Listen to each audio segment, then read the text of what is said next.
Hello, ladies and gentlemen, boys and girls. Okay, gang. I need a better camera. I've been informed my resolution isn't the best, and I need like a better angle or something, right? I don't know. How you guys doing today? Happy Tuesday. You guys miss me? Got some great stuff coming up this week. I'm excited. Hello, Morally Neutral, Zero Fucks. Nice to see both of my mods here and strong. Vansetsu, good morrow. Good morrow to you, kind sir or madam. Ukale, nice to see you. Ikem. Hello, hello. Headless Chicken, how are you doing? Welcome, everyone. Black Metal Follower, hi. Yeah, PFJung is here. He was DMing me. I told him a couple minutes so I can get snacks, and I got snacks, but now I'm here and I'm ready. So, PFJung, you're coming. Let me DM you again.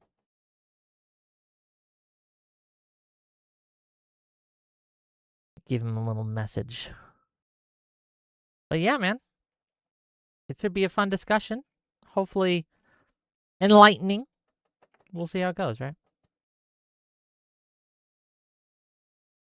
Like, people ask me sometimes, like, why are you talking about this when you got so much going on in the world? You got MAGA out there doing MAGA shit. You got Ukraine and Russia going at it. You got all these things going on. Why are you talking? Why do you even care about anti-Semitism? Why does it matter? You're not Jewish. And it's true, I'm not. The reason I care, the reason I think it matters is I don't like bullies. And I'll be real with you. I don't. And I see this happening. I see this happening on the left where it has become not only acceptable, but rewarded to bully certain groups. Just, again, because of their Jewishness. But let me bring on Paul. He's here right now, and we'll just talk. Give me 1 second. Okay, hello. Can you hear me?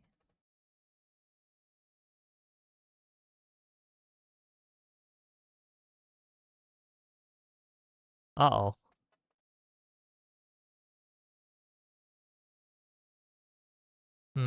Oh! Well, we see you. Can you hear me? Fortunately. Oh, well, it's okay. It doesn't have to be painful if you don't want it to be. We can make it gentle. How you doing? Don't ask me these questions. Let's get to it. Okay. So yeah, I think you have engaged in anti-Semitism, and Are we live? Is this is this happening right now? Yeah, we're live. Are you serious? Yes. You would bring me on without any sort of foreplay? You said you didn't want to be asked questions like "How are you doing?" Well, Let's just not get if to it. clearly, definitely if we're And so I'm obviously getting to it without any foreplay. We're going in dry, okay? You didn't even tell me that the camera was up a on. little bit, but you wanted to go in dry. You didn't tell me the camera was on. What do you You mean? did not have my consent. I told you we're going live. You're a Destiny Orbiter, aren't you? So say one more time. I'm sorry. I said you are a Destiny Orbiter, aren't you? Do you feel that this was a trick that I tricked you into coming on live without telling you so I could embarrass you? Doesn't matter what I feel. Here we are. I mean, it does to some extent. I don't want you to feel like I'm ambushing. Why don't we start by playing the clip that sparked it all? What do you say? Do you have it? Go ahead. I'll send it to you. You bring it up. Oh, I have it.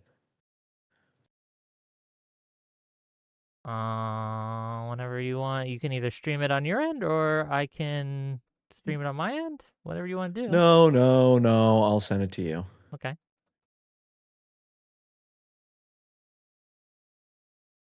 Let's see.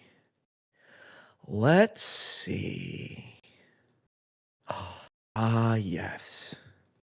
You and your eunuch sidekick, Ryan. My eunuch sidekick, Ryan? Is he a eunuch? I think he has kids. And Lindsey Graham. Well, this is the Well, he didn't heart have a of wife, but Okay, let me bring it up so everybody can see it. yeah. Let me full screen it. Clicky to linky. Are you watching? I see it. Cool. Let's hit play.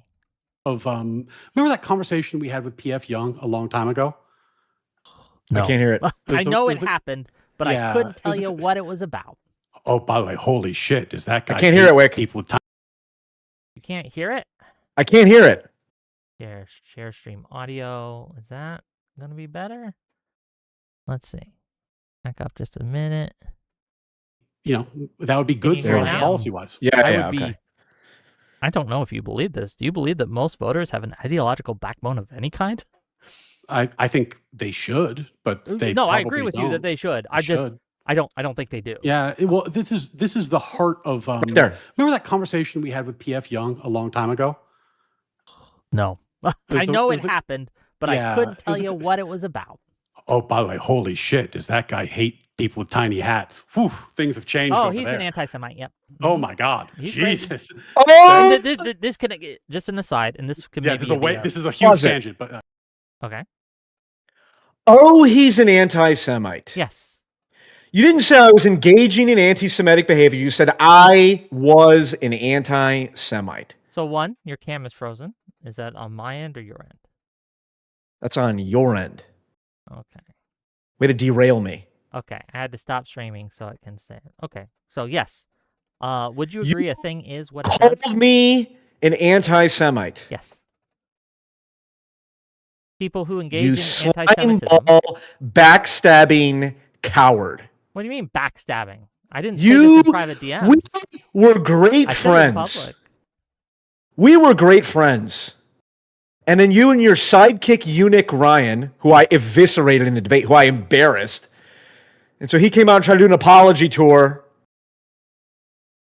and said, oh, well, he hates tiny hats people. And you go, oh, yeah, he's an anti-Semite. Yeah. Let me ask you a question. Is Adolf Hitler an anti-Semite? Yeah. Okay.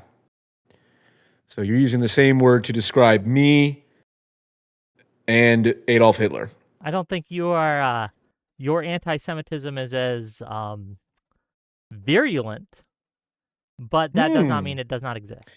I think you're an anti-Semite. Oh, yeah? Why?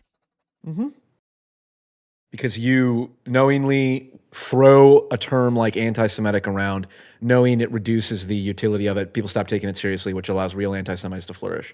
Well, this as is evidenced by you calling me an anti-Semite. This is kind of the reverse of my issue with you. I think that by calling every criticism, or by claiming that I am using anti-Semitism incorrectly, when you throw terms around like Zog and world Jewry and all these things, what you are doing is you're trying to dilute the meaning, to tear down what anti-Semitism is, so that everything, right, it just reduces it to nothing. Because if I cannot call someone who uses the term Zionist-occupied government and say that that person's engaging in anti-Semitism, then what would be anti-Semitism? Okay, Whick, I don't believe you're this stupid. So why don't we start with this? Why don't you define anti-Semitism for me? Sure, I wrote it. You called me an anti-Semite. Why don't we define it? Let's define our terms, because I have the correct definition. The correct, okay.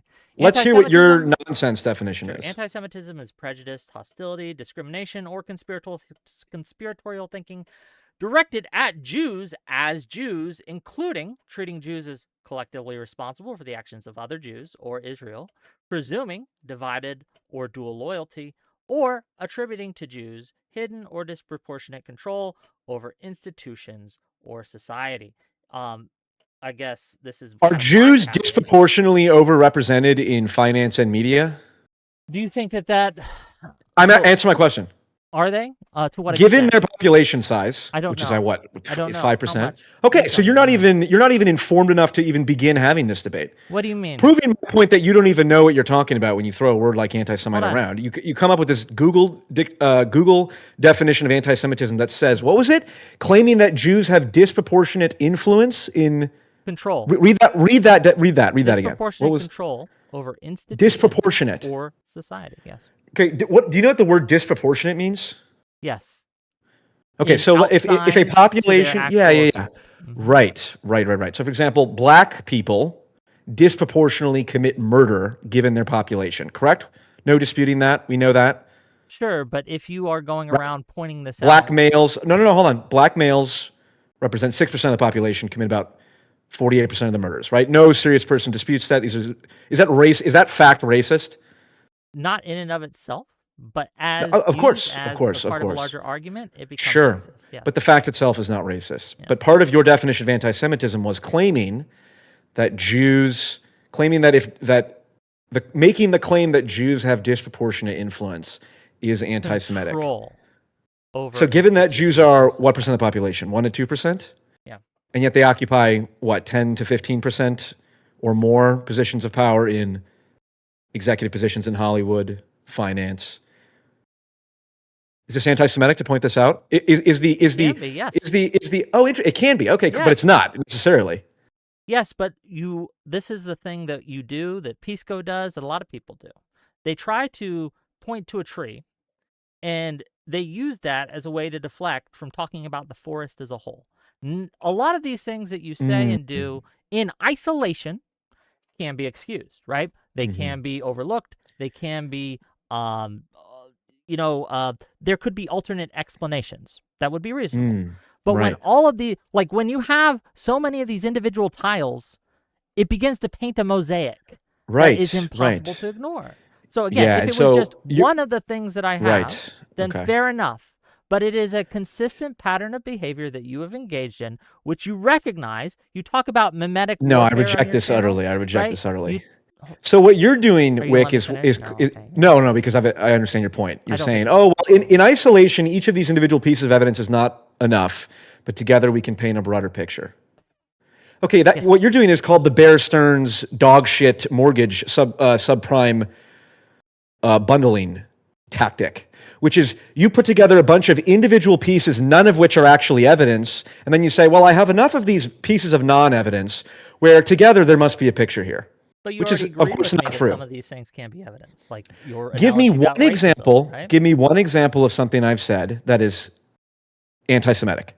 Sure, when you talk about in and of itself Ben is anti-Semitic, Shapiro having dual loyalty, right? Oh my God! Based on, and as an argument that you made, based on his Jewish religiousness. Correct. That is anti-Semitic. Yes. No, it's not. It's a fact. It absolutely is. Ben Shapiro cares more about Israel than he does the United States. He said so himself. Should we play the clip? Play the clip. Yes.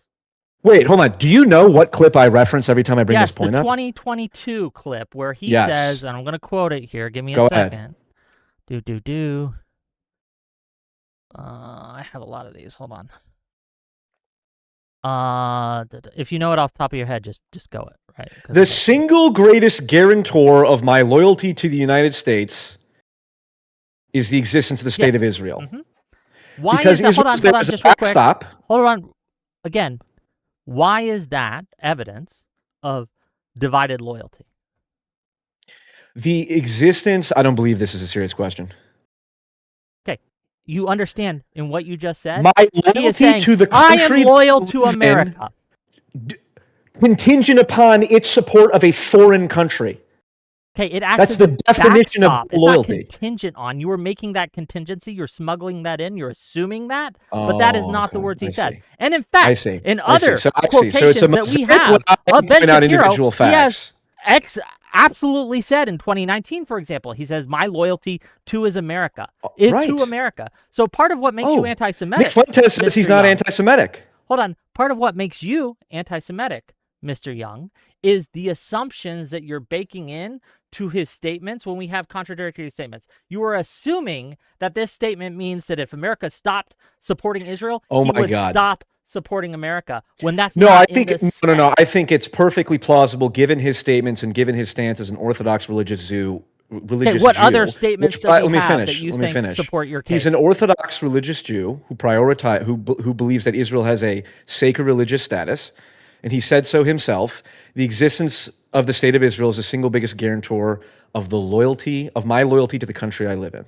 Yes. So if your loyalty to the country, if your loyalty to the country you live in is dependent upon the existence of a foreign country, then you are not loyal to that country primarily. You have dual loyalty. That's not Could true. you You're imagine if I bugging said this in. my loyalty to the United States is contingent upon the existence of Palestine as a state? If I said my loyalty to my country is a contingent upon their support of my family or support for families, does that make me dual loyal, divided loyal between me So you're saying and that? Right?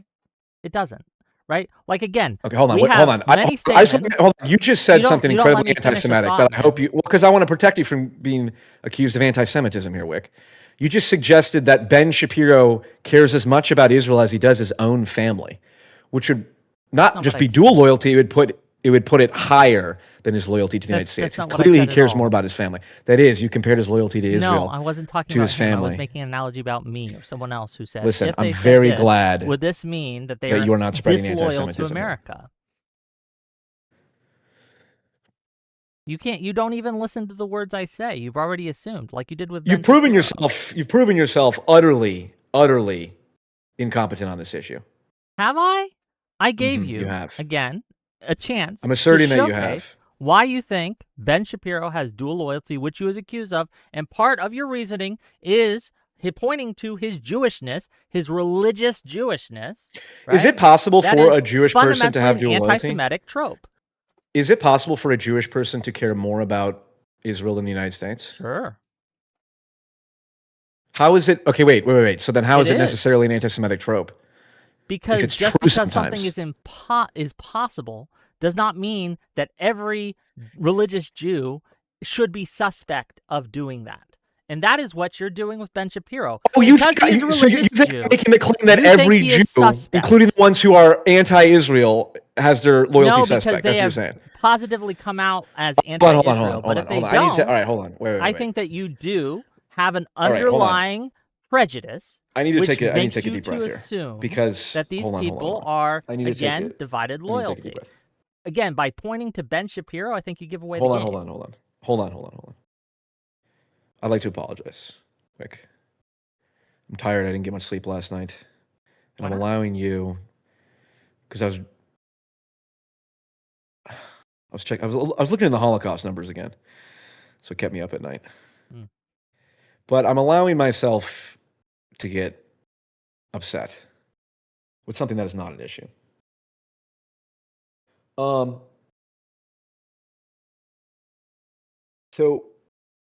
I want you to give me one example. You called me an anti-Semite, okay? Yes. So give me one example of something that I said that is necessarily anti-Semitic.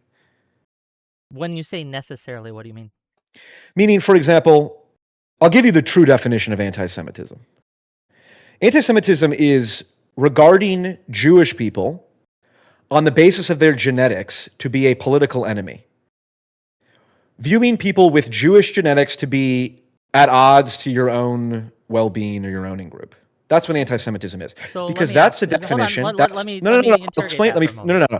That's the definition that the self-described anti-Semites use. So we can go with their definition. Everything else is just like the term racism. Paul, you talk about black crime statistics. Oh, you're not gonna let me. That must mean you're inherently racist. I'm gonna keep going. Okay, go ahead. Sure. Yeah. So, in that case, someone who thinks, I really like my lawyer who is Jewish. I think that the Jews just are better lawyers. Something in their DNA, something in their blood makes them really good with finance and money, and I love it. Because they don't see them as a political enemy, under your definition, that wouldn't be anti-Semitic, correct?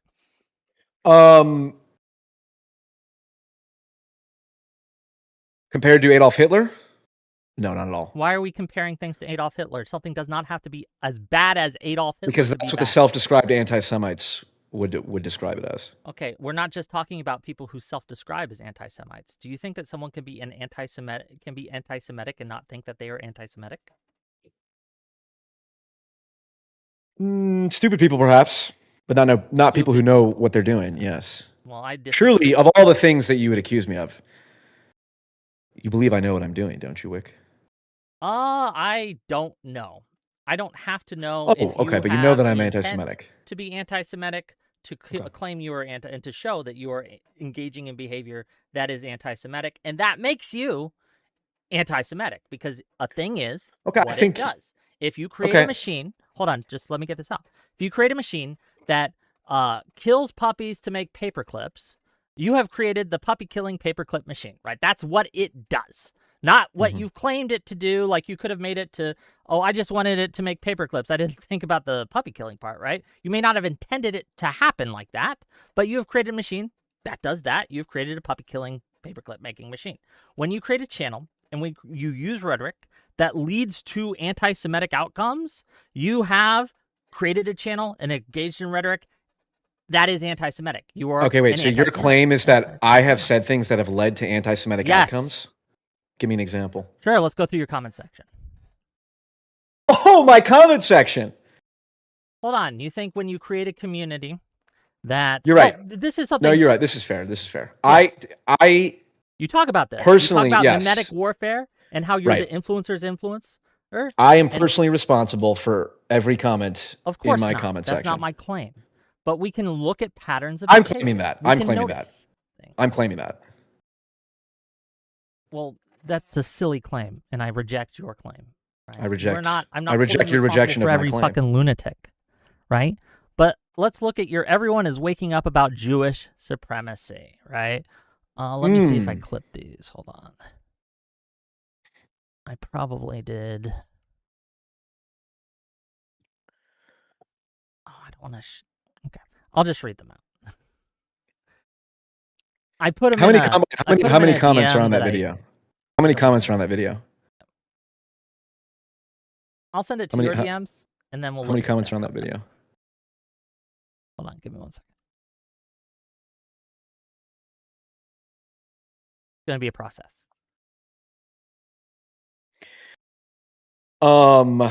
This is truly. I don't want to say. I've already called you incompetent a few times. I think this is self-evidently incompetent, and you've been online long enough to know this is just a waste of both of our times. As if somehow the comments from strangers who come across my video, I'm held responsible for. Hold on. Are you joking? Do you think that if you create a community of anti-Semites, right, a community Which I haven't done. Well, I'm here to show that you have, right? That's my burden to bear. Okay, all right. Right, but I'm going to show. Okay, first, yeah, all right. Let's break this down. Let's break this down logically. Sure. Okay. What is my community? Your community. Is it anyone is who people comments on my engage with videos? your content, whether that Right. be through Discord, through YouTube, through other venues So that you have. so is someone who that comments on my are- video that part you of my cultivate, community? right? By having your show, right?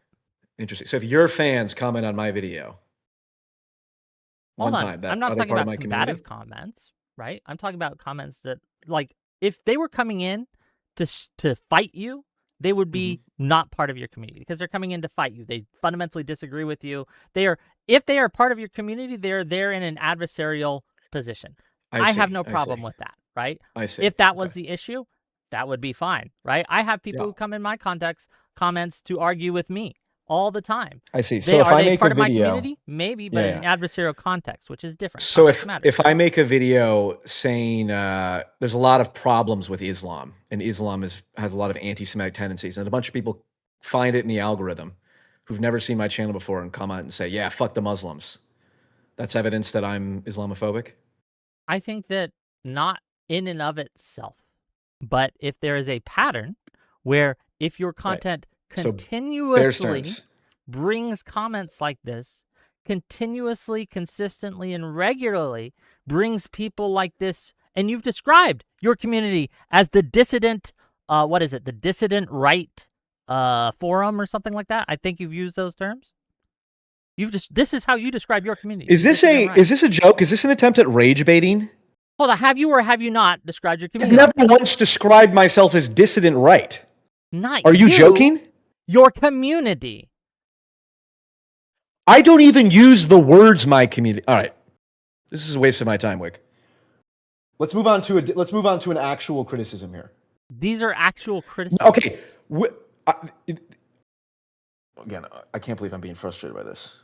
I was ready to come in, jokes aside, but I actually do get offended when people actually slander me like I you don't do, think it's even though slander. we I'm were calling great you friends out, and you man. slimeball. And now you are unironically suggesting that because a bunch of random fucking people who I do not know commented racist things on my video, that I am to be held responsible for that, despite the fact that I have endless amounts of evidence of me rebuking anti-Semitism and repudiating it over and over and over and over and over again.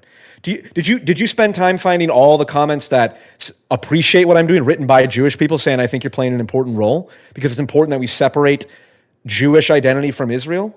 Did you do that as well? I don't think you're No, you separating didn't. Jewish identity from Israel because you talk about how these Yeah, are but I've said it extremist. explicitly. This is something you've said, that Jewish extremism is inseparable from Judaism and Jewish culture. All right. You have If said you cannot this. find me a direct quote right now, or I'm leaving.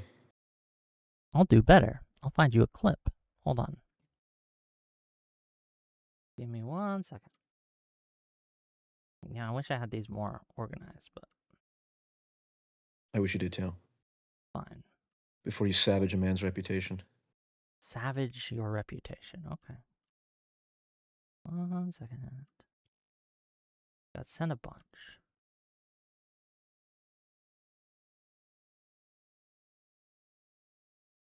Download.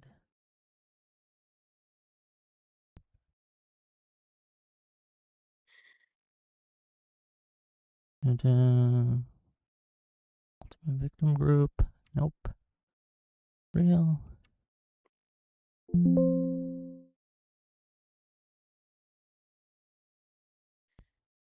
Okay.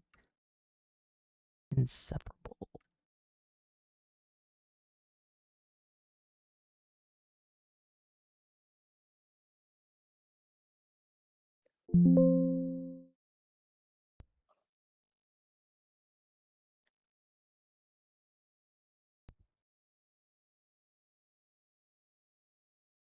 Wasn't that one.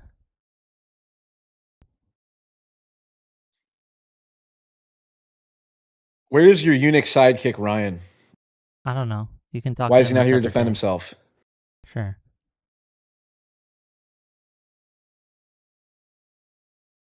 Whatever you would say about Islamic extremism. Okay, here we go. Sorry, it took a minute. My computer crashed earlier today because I'd done all this yesterday, right? Gotten all the things put together. Are you going to show it so I can see it? Yes. Give me a second.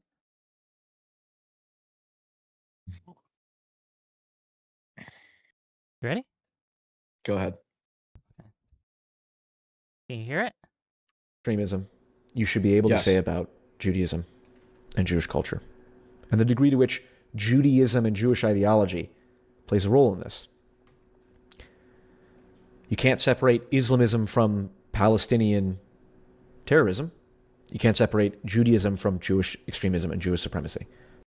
That's you saying you can't separate Judaism from Jewish extremist and Jewish supremacy. You said that, did you not? Wait a minute. Oh, here we go. Where's the Hassan Pike? Clipped out of context. What did I say just before that? Wait, hold on. What did I say just before that? You're saying that you can't something about Islam and Palestine. You can't separate Islamism from Palestinian. You can't separate Islam from Hamas. I think it's very easy to separate these things.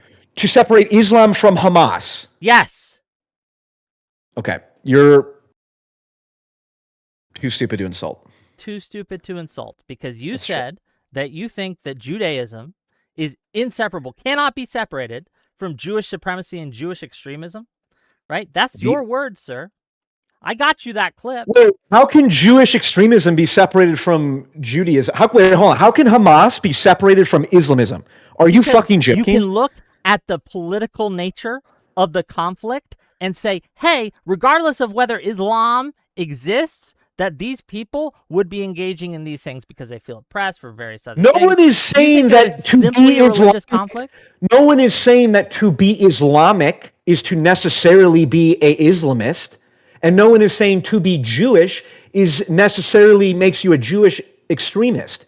But the reverse is definitely true. That if you're going to be an Islamic extremist, you're going to be Islamic. And if you're going to be a Jewish extremist and a Jewish supremacist, you're going to be Jewish. Are you fucking joking? Again, your words. This is the most dishonest, This is, oh my, listen. It's your words, Normally man. I'm a lighthearted And you guy. have, Normally I'm a again, lighthearted guy. over and over and over and over and over again. Actually get offended by things like I this. actually get offended by this. You've provided zero evidence so far. I give you claim a more. I'll pattern. give you more. You have put a bunch of shit mortgages in a single mortgage-backed security and then claimed it's low risk. Here, we can look at this. It's your Substack. Please do. Zog is on the move. Nobody loves Perfect. complaining about our Zionist-occupied government more than I do. You do this fake faux outrage where you clutch your pearls like, how dare you call me anti-Semitic by packaging these things together I don't care. when I don't every care single what thing you seem dumbasses. to be I saying don't on care this subject No, is no, full of no. anti-Semitic tropes. You are doing what's called Me semantic anti-Semitic. laundering. When my good friends, people who I thought were my good friends, backstab me online. Backstab you? I'm doing this to your such as fucking yourself. face. You fucking say, oh, he's an anti-Semite. Oh, he's You an are. anti-Semite. Unfucking believable, Whick. And here you are platforming me. Oh, well, interesting. I think it's good to make an example of people Fuck who are you, Whick. anti-Semitic. Fuck. All right. Okay. Now we're both playing into it. Zog is not inherently anti-Semitic. Zog is absolutely Jewish- inherently anti-Semitic. Nope. Jewish occupied government would be. Zionist occupied government isn't. Again, you can't just switch Zionism's out an Jewish ideology. for Zionist and call it Oh, good. These No, you things can't. have That's what I just did. context. These things have meaning. It These does, things yep. have, again, as you said in the conversations with Adam and Sitch, a word Yep. is what most people understand it to mean. Those are your words, sir. Yeah, Most people Zionist understand means it to Zionist, mean not Zog Jewish. Yep. means Yep. anti-Semitic Jewish control of the government. That's what Nope. it means. Wrong. That's who uses it. That's Wrong. who, again, Wrong. propagated the term. This is Wrong. just true. Wrong. Wrong. Explain how I'm wrong. It's self-evident. I'm not saying Jewish. I'm saying Zionist. Zionist is not Jewish. You can't, this, we'll talk about unserious. Like, I didn't say Jewish, so it's not anti-Semitic. No, you are, again, propagating semantic laundering, these anti-Semitic tropes that a secret group of Jews control the American government, occupy it. Is right? Ted Cruz Jewish? Is Ted Cruz Jewish? I don't fucking know. I don't think so. Okay, Whick, I'm literally about to leave on how little you are informed about this. Tully, You don't know if Ted Cruz is Jewish? Man, I don't think so, but again, it doesn't matter to my point. Do you know if Mike Huckabee is Jewish? No, I don't think so. But you don't know if Ted Cruz is Jewish. Man, I don't know. He's a Zodiac killer, ain't he? I have no idea. Okay, talk about memeing. This is Again, embarrassing. I'm not racist against This is Ted Cruz. embarrassing. This is embarrassing. For you, yes. The idea that This is Zionists occupy government as a term. No, it is doesn't have embarrassing. It's deep roots in embarrassing. It's anti-Semitism. embarrassing that It's I just am taking ignorant on the term. You either even do not remotely know that which you seriously speak, the criticism or of you are someone lying right who now. What does is it? not know if Ted Cruz is Jewish or not. I notice how you're not answering my This is the question or most responding to my embarrassing. point. This is the most because, like you said, it's embarrassing for me to even be taking this seriously from you. That Could Zionist you imagine? occupied Could you government imagine? Could you imagine? isn't Could you imagine? anti-Semitic. It's obviously Could you imagine if someone didn't know It's if anti-Semitic. if Destiny was Jewish or not? Could you imagine how ill-informed they would be on this? I don't know if Destiny's Jewish or not. I don't think he is. I think he's Cuban, ain't he?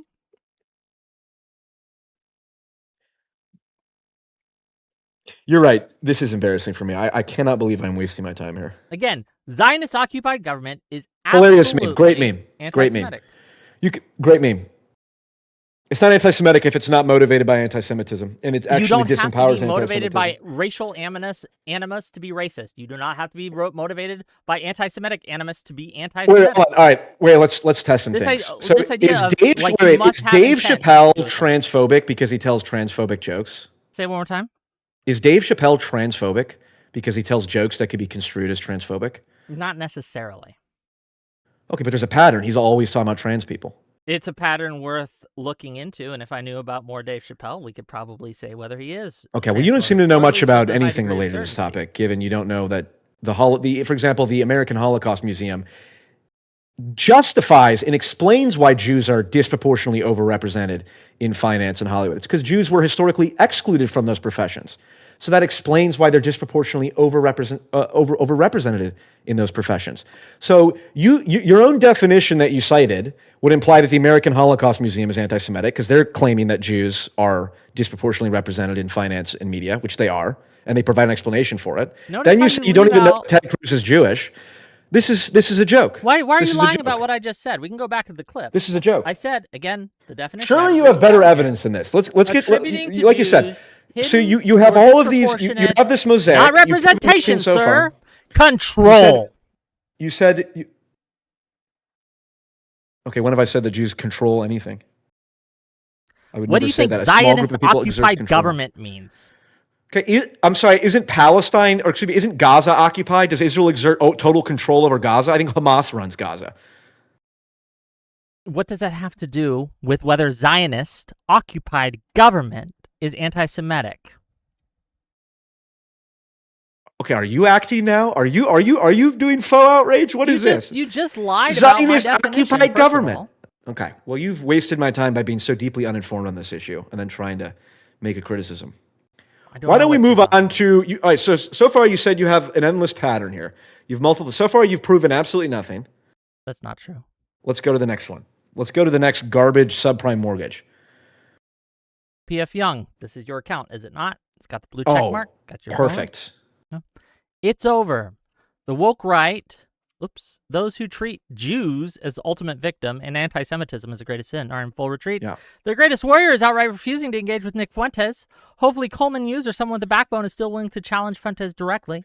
This is It's remarkable that you would find it. This might be the least anti-Semitic tweet I've ever tweeted. Again, you do this Mott and Bailey, where you say, well, this one thing isn't necessarily anti-Semitic, but then I keep pointing out that you keep doing these things. Yeah. So you do this thing where you've shown 0 instances of actual anti-Semitism, bundle them together, and then claim it is Your definition of anti-Semitism is ridiculous. Your definition of anti-Semitism is Hitler might not mean and generalized, vague and generalized and useless.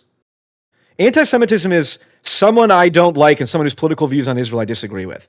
That's effectively how you're using that term. Again, wait, what did I say in that tweet? Okay, here. What did I say in that tweet? Smuggling these things. What did I say in that tweet that's anti-Semitic? This idea that Jews are treated as like this, that anti-Semitism is seen as the greatest sin, and Nick Fuentes deserves to be engaged with. What you're doing there is smuggling, again, in laundering the reputation of a known anti-Semite, Nick Fuentes. Oh my God. I feel like I'm on MSNBC right now. For claiming that Nick Fuentes deserves to be engaged with. Oh my God. Saying that someone who calls Nick Fuentes a Nazi all the time should debate him. It's not a big deal. Oh my God. But it's with all the other rhetoric, all the other statements, all the other content. So a bunch of individual data points that prove nothing come together. Yeah. So none of these individual points have proven anything.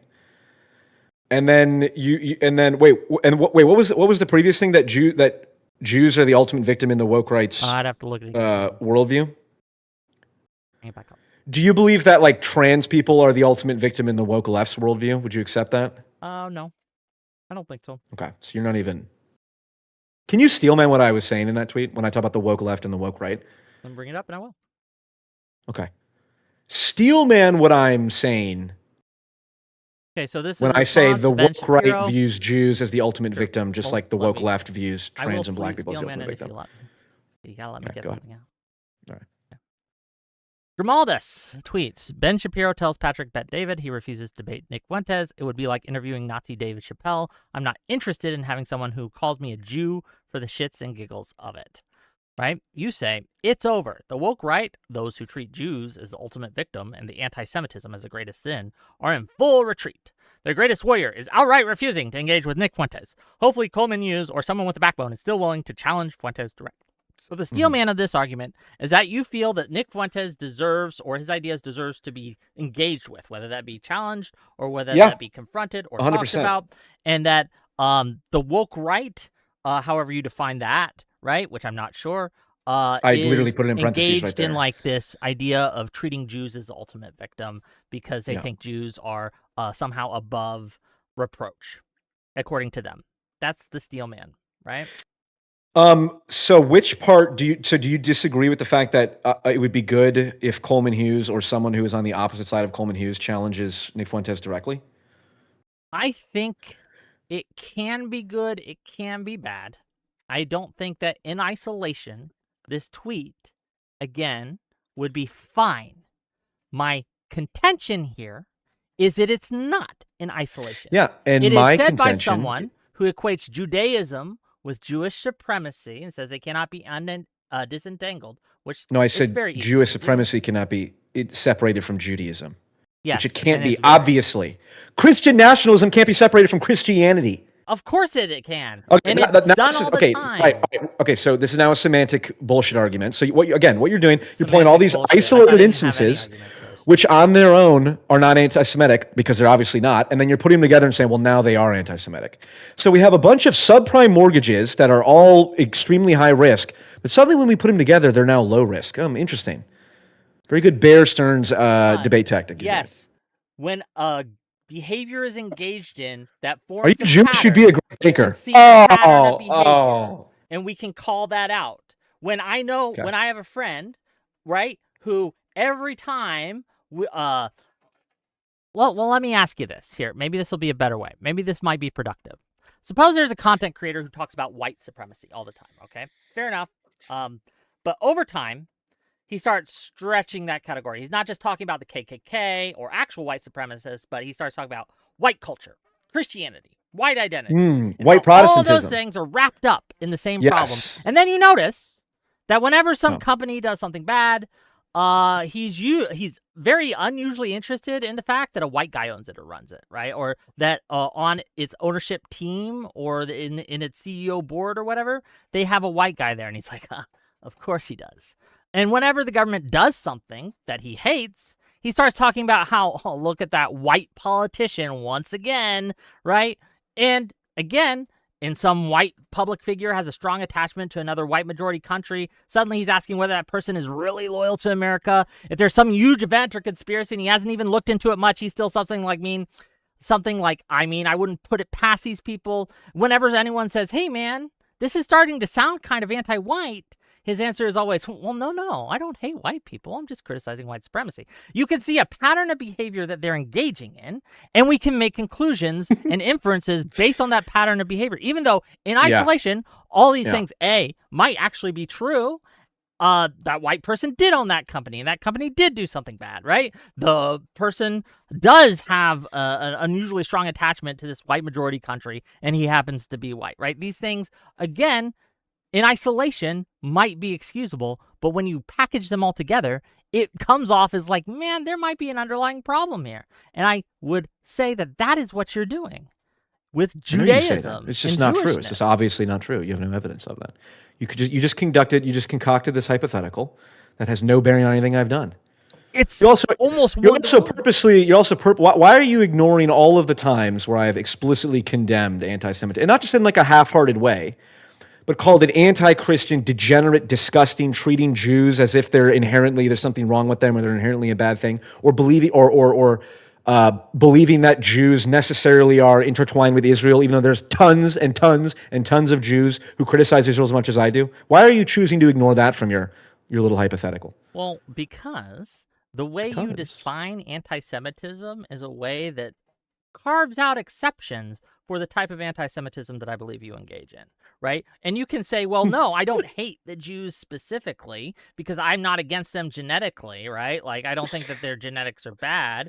And yes, some of the Jews are actually one of the good ones. They criticize Israel too, right? I just reject you, I reject your framing there. I just do. Okay, I think you are like comically woke. I think that it's like like if I say like, black culture has some pathological elements to it, like for example the common kind of norm where black students are harassed for studying. They're told that they're acting white. They're called, they're treated like race traitors because they're not living up to some standard of blackness or whatever. Spiritually Israeli or something, right? Yeah, so if I were to criticize black culture for legitimate flaws, and you say, this is what racists do. It's like, okay, you're so far beyond the pale that I don't even know why. I don't even know how to take this seriously. I assumed because you're a Destiny coattail, right? I would assume that you would not be like these like almost gender studies level woke talking points. Of like, you're carving out, it's anti-Semitic when you carve out, it's like... Yeah, it's just Oh just my very God. interesting. Okay, it's very It interesting. is very what you're doing. interesting. Like instead of engaging with my arguments, you're trying to attach them to other arguments and other people that you You find have not. that Okay, you think my so audience or your okay, audience so might find like silly or crazy. And yeah, instead of actually so dealing with my points, you're saying, "Well, you're you just haven't like made a any woke points. person." You haven't. Okay, Right? so here. And All right, instead of okay. How engaging long have we with been the talking? topic, How long and have we been instead talking? of engaging with any of this, this is what you're How long doing, have we been man. talking? It's pretty 42 minutes. pretty funny. Okay, so far, give me one instance of something I've said The Zionist occupied government. that's That's anti-Semitic. anti-Semitic. No, it's a meme. It's Zionist, not It's not a Jewish. meme. You might be. It might be Zionism a and meme, but it's an Judaism can be totally anti-Semitic meme. separated. Zionist occupied government refers to the degree to which Israel exercises a disproportionate amount of influence over our government Occupied and means its Zionist supporters. It means control. If we're talking about influence, why don't you just say, "Hey, there's a lot of influence." Occupied does Israel control Gaza? No, Israel occupies Gaza and there's resistance from Hamas. So no, occupied does not necessarily mean controlled.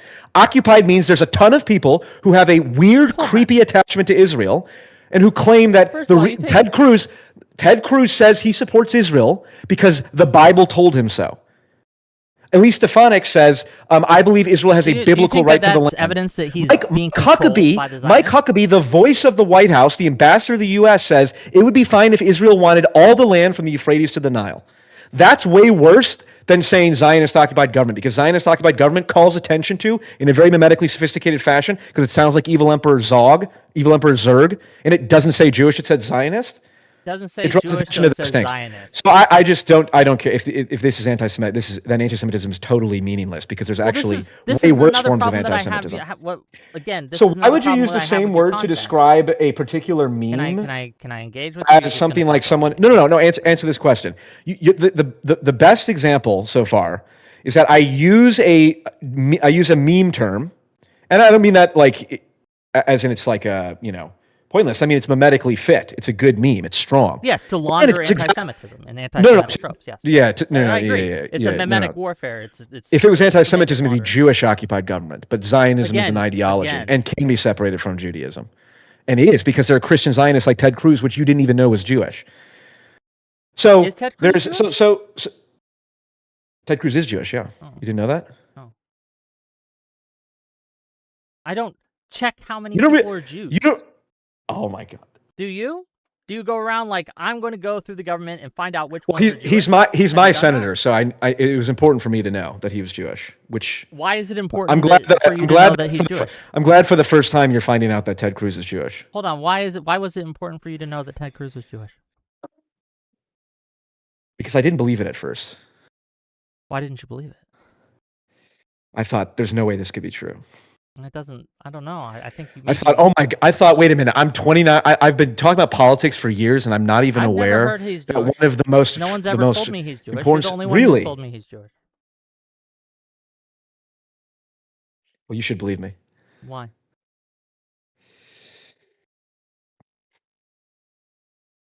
Because he's got a higher IQ than average, which we know Jewish people do. See, one of the problems I have with your rhetoric and please go ahead. Is... All right, are we done with all the jokes now? Can we actually be serious? I am being serious. Okay, all right. Okay. So let's actually be serious. One of the problems I have is you again, this is something you've said on your stream that you're getting in a minor form of iconoclasm, right? Or yeah. That you want to kind of tear down these like sacred cows, these sacred symbols, and you believe that this taboo against my definition of anti-Semitism, which isn't something I just Googled, right? It is a formal definition of anti-Semitism. You believe that these things are keeping us from criticizing Israel, Judaic culture when it deserves to be criticized, Jewish supremacy, as you call it, and all these other things. That you're engaged in this iconoclastic, mimetic war against the taboo against anti-Semitism. Would that be accurate reflection of your kind of way you're doing things? Only partially. I would say, you know how the left overuses the term racist? Yes. Okay, I think a lot of people overuse the term anti-Semitic. Okay. So here's the thing.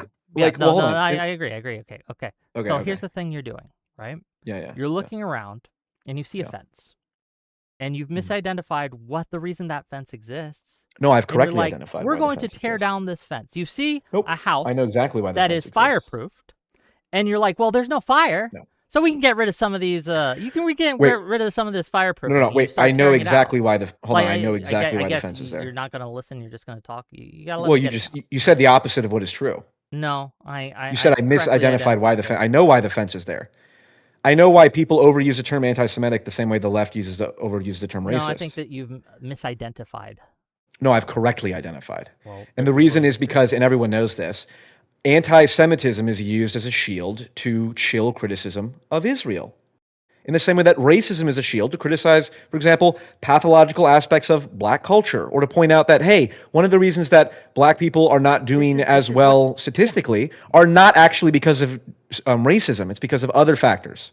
But this and is, one of the this reasons is why I go think ahead. that I've correctly identified that you're smuggling in so that's wrong. anti-Semitism No, you've because you've incorrectly you point to people accusing you of anti-Semitism because of your use of language that is anti-Semitic, such as dual loyalty claims about Ben Shapiro, such as Zionist-occupied government and spreading and laundering that term. And you're saying, well, you're just mad because I'm criticizing Israel. And I think that that's ridiculous.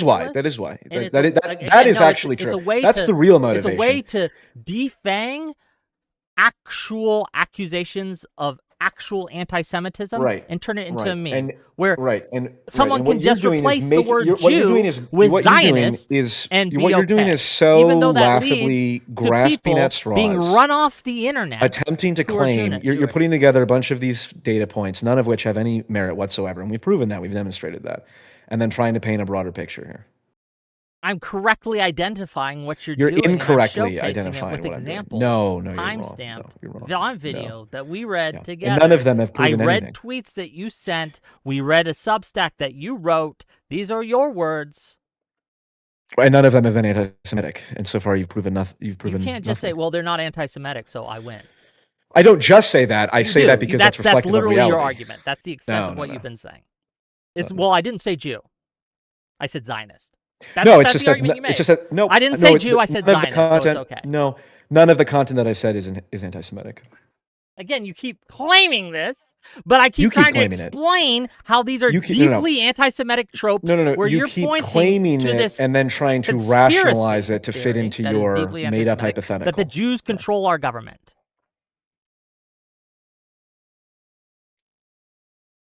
Holly wants to talk to you, by the way.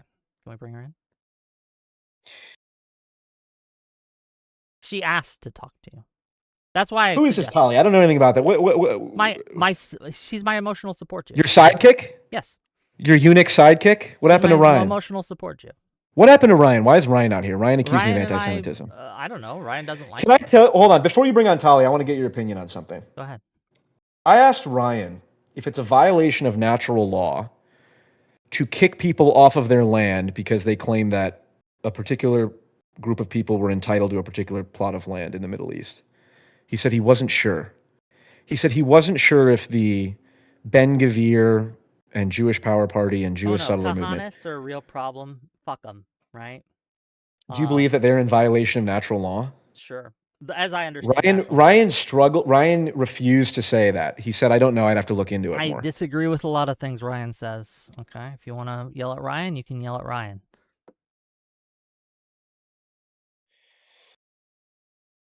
I don't want to yell at Ryan. Shall I bring on Tali? Well, have we resolved our dispute? I don't know if it's resolvable because we keep going back to the. I say that Zionist-occupied government is inherently anti-Semitic. You claim, nuh-uh. So here we go. It's not. Yep. Shall we? All right, you can bring on your sidekick. Hello, Tali, you're live. Is that a picture of Ryan Mullally in the image? You're kidding. This is a bait. Look, This is a bait right now. Are we in the comedy portion? Ryan Mullally has been. Hold on. Are we in the comedy portion right now? This is someone. Let me ask you a question. And my community engages with Ryan. Hold on. Wait. Is it anti-Semitic to claim that I think Israel did 9/11? Kind of, yeah. What if I say it was the Arab Israelis who did it, though? That's still kind of anti-Semitic. Because, But again... hold on, it's targeting Arabs. There's nothing more pro-Israel than hating Arabs. That's not true at all. There are plenty of Arabs within the Israel community. Right, and that's why I don't like Israel, not because of the Jews. No, okay. Tali, you're live. Right. What do you got for us? Do you have a bit now, Tali? Yeah, the comedy portion will come a little bit later, but I want to, Paul, am I the first Jew you've spoken with on this topic who doesn't agree with you and isn't like thanking you for your wonderful service? Yeah, probably. Are you Jewish? Perfect. I am. Yes. Whoa, Whick.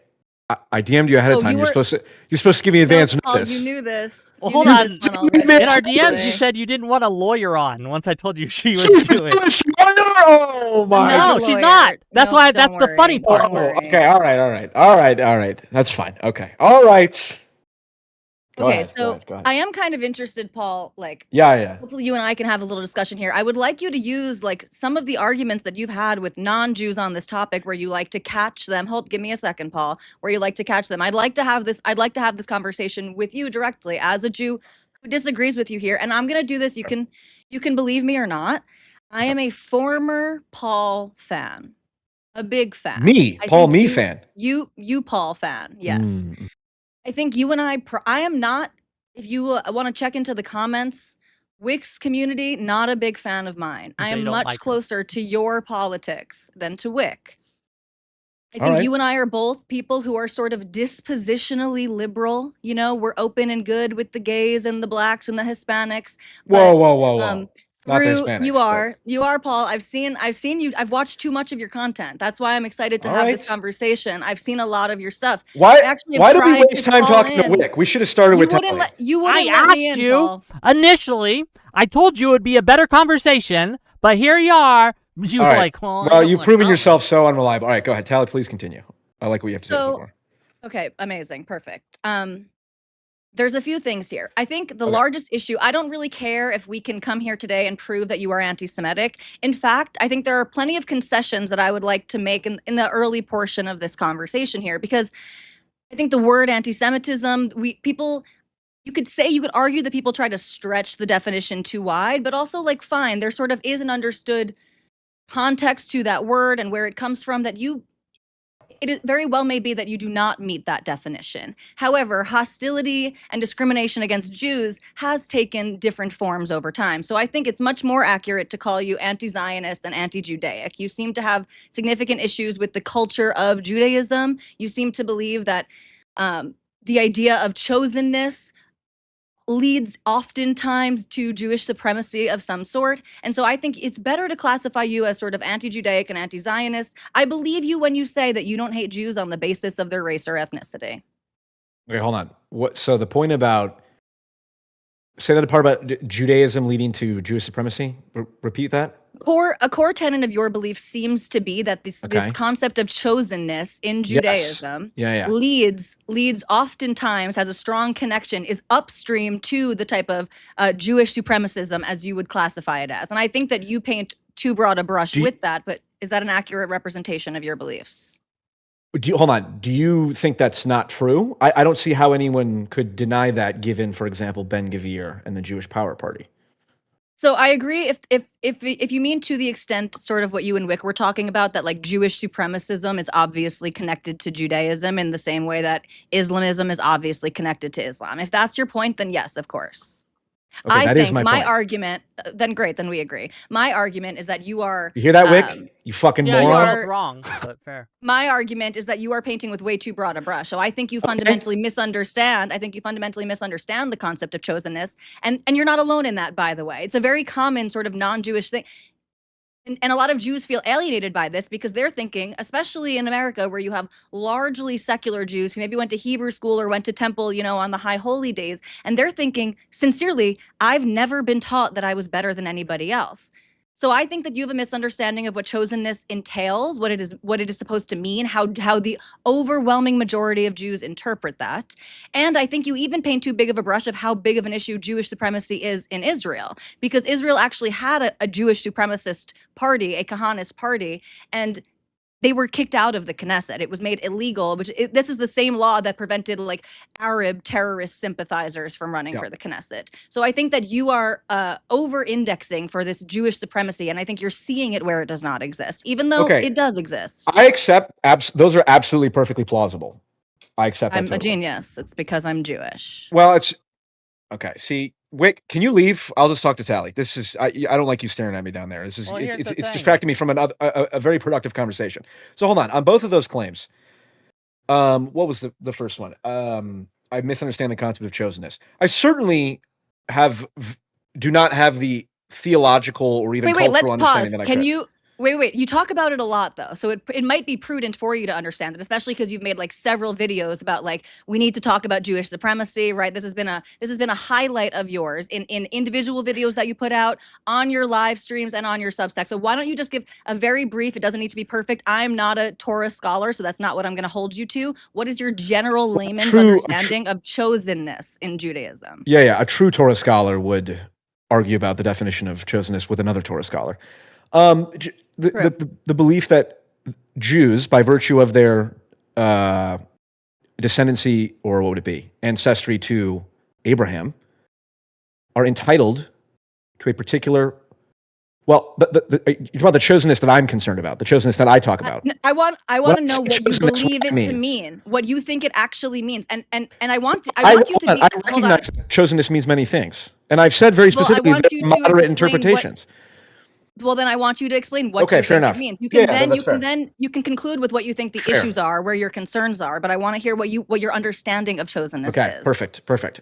I'll give you the extreme version of chosenness and then the moderate version of chosenness.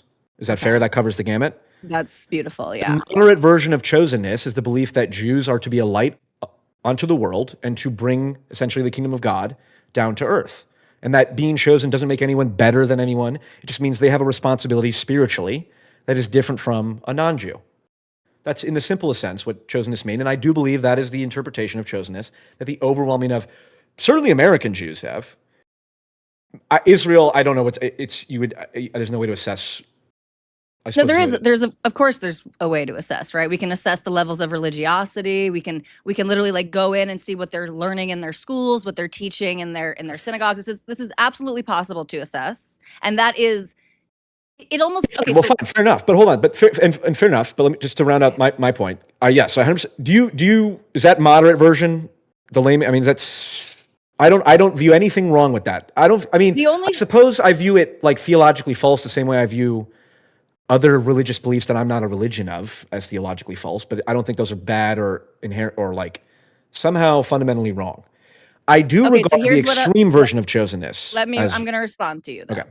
Yeah. So that's not the moderate version. That is essentially just what it means. And to take it one step further, I understand what you're saying. You might theologically disagree because you don't see the Jews as the light unto the nations, right? You have a different theological prescription for your life and what you believe is accurate and true and holy. Yeah. That's great. It's not just that Jews believe that by dint of their ancestry that they are a light to people, that other people are sort of blessed to be in their presence. In fact, it's not by dint of ancestry. So it is true that you are Jewish if your mother is Jewish, and that is how we count you as Jewish. But Judaism for thousands of years is a tribal people that you can join. And when you are accepted as a Jew by the Jewish community, it is our belief as Jews that your soul was there with us at Mount Sinai, that you are just as Jewish in every way, shape, and form. We do not make these specifications on blood quantum because we believe that there is something in your genetics or in your ancestry that makes you more holy or more light. That is just literally, it is a Judaism and the Jews predate our modern concept of religion. Now, I know people hear that and they're like, oh, here we go with the Jewish exceptionalism again. They're trying to make themselves different. Well, we can call it Jewish exceptionalism, but it's just sort of a fact. Jews are one of many minority groups from that region. We are the only one basically who has successfully regained our sovereignty, right? You have the Yazidis and the Coptic Christians and the Maronites and lots of the different Persian minorities and the Kurds and all of these people who have not yet achieved their sovereignty. But we come from a group of people that has been around for thousands of years, that were a tribal people, a group bound to a region before the concept of Judaism and the religion was even sort of a thing. The people predate the religion that we see as Judaism. So yes, it's true that there is a lineage component, an ancestral component to being Jewish. However, it has never only been that. There is no sort of caste system where if someone doesn't have full Jewish DNA or something like that, where they are not accepted. That doesn't exist. So it has nothing to do with inheritance by birth.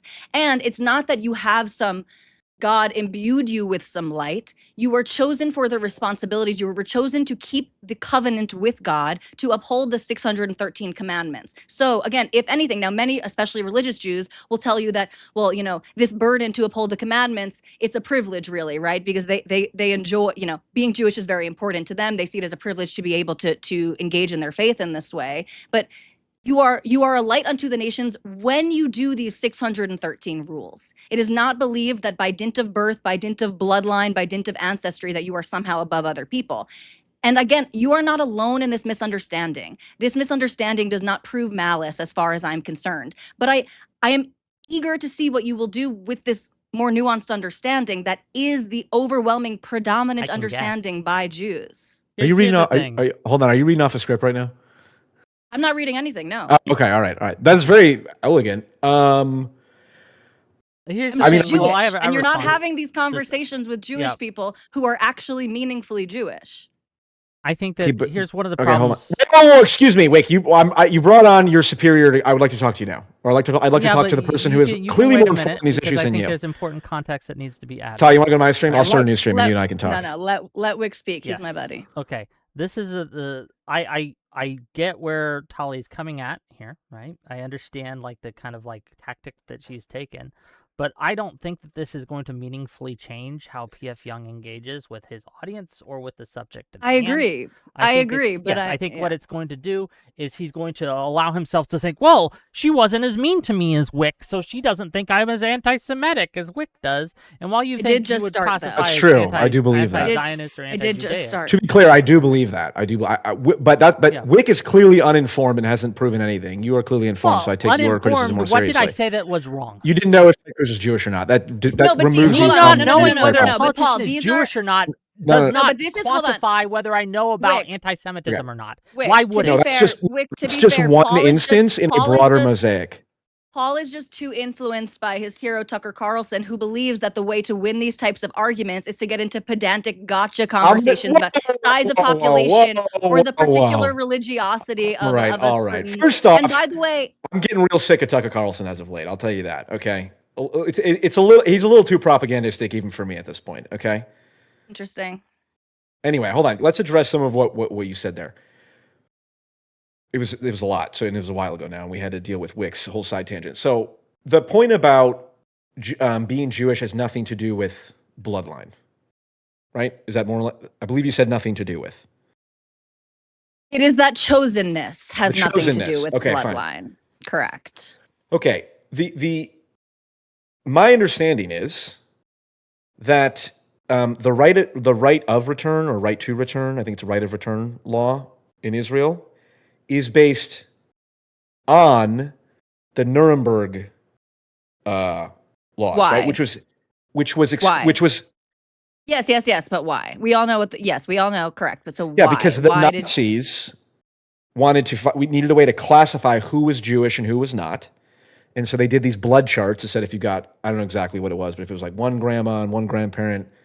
Hold on, Paul. You don't believe, hold on. You don't believe that Israel used the Nuremberg laws as their classification because the Nazis had just put it into a chart and the Jews couldn't handle the math of figuring out a better way to calculate it, No, right? They said if it was good enough to kill us, it's good enough to give us rights. Okay, there we go. Thank you. So that's much more important, right? Okay, exactly. I was getting to that. The right of return, yes, but framing matters, right, Paul? Because it's not that the Nazis already figured out a system and Israel was a young state. They had a lot to do. So they just said, look up this.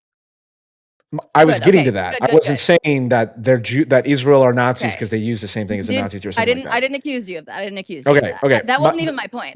But the reason I bring that up is because if we say, what does it mean to be Jewish? Well, this gets into a philosophy of language. What it means to be something depending on the effect it has in the world. And we could say, well, politically, what is the most salient part of Jewish identity? Well, it's does the state of... Does Being the state of Israel? anti-Semite, Okay, can it you depends on the stop talking? effect you have on the world. Yeah. Can you stop talking? No. Okay. If the state of Israel is willing to offer you citizenship, we could say that's a pretty good definition of whether or not someone's Jewish, because this has legal and political implications that are written into law. Sure. So you So understand that. it does have to do with birth to some degree. So, but again, you're missing the point where I never disputed that Judaism or being part of the Jewish tribe, the Jewish community has an aspect of it that has to do with lineage. I said chosenness does not have to do with blood. You'll recall that is what I said, correct? When you asked for the clarification. This was about 2 minutes ago. Yeah, it's not entirely with blood, but it's partly with blood, because it does chosenness passes from mother to son. No, it's not that it's partly with, no, it's not. Again, the chosenness is if you are chosen to uphold the covenant with God, which entails upholding the 613 commandments. So one way that you might fall into this group of people who are tasked with upholding this covenant with God is by dint of blood. Another way is by dint of conversion. So just to take that one step further, you are correct that according to the state of Israel, if you would have met Hitler's blood quantum, then you are classified as Jewish enough for the state of Israel, and you can essentially almost nearly automatically be granted, even though the process doesn't happen overnight, you can nearly automatically be granted citizenship to the state of Israel. I agree with you. There's nothing, it would be silly to argue with that because it's true. So can Jewish converts. If you are properly converted, and that means not that you're like, you live in Brooklyn and your interest in Judaism is via the anti-Zionist group that you hang out with at the coffee shop, and you go to the local Reform synagogue where they have a Palestinian flag outside. There are no Jewish courts are going to recognize that person as Jewish for the purposes of immigration. However, converts can absolutely immigrate to Israel, and they do. So it's not blood is one way how we can determine who fits into this population. This is an important meta question here. Sure. Are you Reformed, Orthodox, secular? I'm Jewish. Okay. Just ask me the question. We'll get there. I'll make any caveat that's necessary. But here's why I ask. I spent a lot of time talking to different Christians of different denominations, and there really is no such thing as Christian, because every denomination views each other as Christian. Judaism doesn't have denominations in this same way, though. So it's different from like Christianity versus Catholicism. Like those are going to be different lines than between levels of observation within Judaism. Okay, but theological interpretation you can have vary. Catholics, yes, sort of, but not in the same way. It's like saying you can have Catholics who go to mass twice a year on Christmas and Easter, and you have the super devout Catholics, right? Who I don't know, that we see on Twitter all the time, for example. So yes, you can have huge differences in their level of observance and also in their beliefs with regard to scripture. But those differences are not the same as, like, denomination is in some ways an imprecise term to describe these differences. Okay, fine. We can use school of thought. But the reason I'm asking this is because there are obviously, for example, like the religious Zionist party. Oh, forget party, just religious, like people who believe that, you said Judaism, like Judaism supports or necessitates or theologically justifies the state of Israel, right? A Jewish state, right? That is a question? Clearly, well, to clarify, that is a real thing, right? There are religious Jews who use their religion to justify the existence of the state of Israel, correct? And justify support for it. Yes. Right? Okay, they make up the minority. They make up the minority of people who are making arguments in support of the state of Israel. But yeah, certainly. And also, wait, let me take that a step further. Many of those people who would accurately fit into that group don't argue from those principles, right? Like you could take someone like Yishai Fleischer, for example, who's a pretty controversial Nick Fuentes figure. of the Jews. He is a religious Zionist. Would absolutely. you agree he's the Nick Fuentes of the Jews? No. Are you kidding me? No. He's racist. He's funny. He's talented. That's literally Nick Fuentes to a T. No. Nick is much more talented and funny than Yishai Fleischer. But okay, all right, that's fine. Yeah, no. So Yishai Fleischer, you should have her be like the guest host on, like, when you're not here. We are co-host. Used to. She is one of my co-hosts. Yes. Look at me. Yeah. Look at me. I'm already offering such great suggestions. They've already been made manifest. It's incredible. Yes. But so most of those people will not even make the argument from a it's sort of like that is their privately held belief. They believe it strongly, but that is not Yeah. the only argument to make. Like, and so even that I think is to an extent a straw man, because even many of the people who would you could accurately place in that group, that is not even the basis that they would make any argument for the validity Okay, of the let state me of Israel or their support for give me Zionism. 45 seconds to assert my frame, and then you can pick it Sure. apart. There is clearly significant theological division within Judaism, so much so that you have the what is the Orthodox anti-Israel, anti-Zionist sect? What's the most Like this, prominent one? well, No. the most prominent one is like Satmar, but you're talking about like the extremists, right? I Well, can't everyone's an remember. The Neturei Karta. I think that's one. But anyway, there clearly there's some I mean, that's sizable. it. The Neturei Karta are about like, I think something like 5,000 people globally. So they're a tiny, tiny sect. Those are the ones that you see in Brooklyn, like marching at all of the pro-Palestine rallies. Yeah. That's the Neturei Karta. They are essentially the Jewish And then how version many of was the? Islamists, Okay, right? and then what was the? And then Satmar is the much larger Hasidic sect.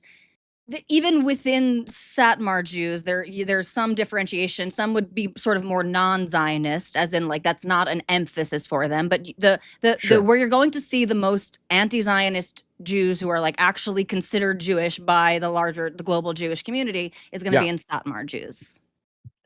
Okay, well, I would just point out that is.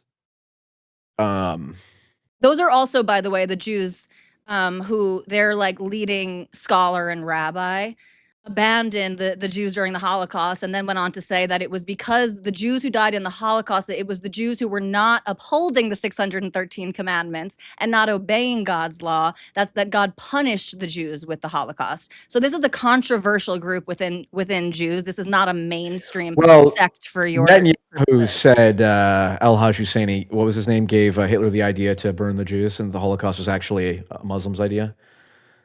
Yeah, which is obviously not true. More accurate would say Hajj al-Husseini, you got his name wrong. The more accurate would be to say that he was thrilled to join Hitler, that he literally traveled to Europe, that he helped recruit Muslims to go fight for the Nazis. So he was an enthusiastic supporter. He was hoping to bring the final solution to the Middle East. They actually were able to start setting up some camps in the Middle East, but luckily the majority of the Jews in the Middle East were not killed by the Holocaust. So he failed in that regard. And Netanyahu, yes, that was a cynical characterization and not an accurate one.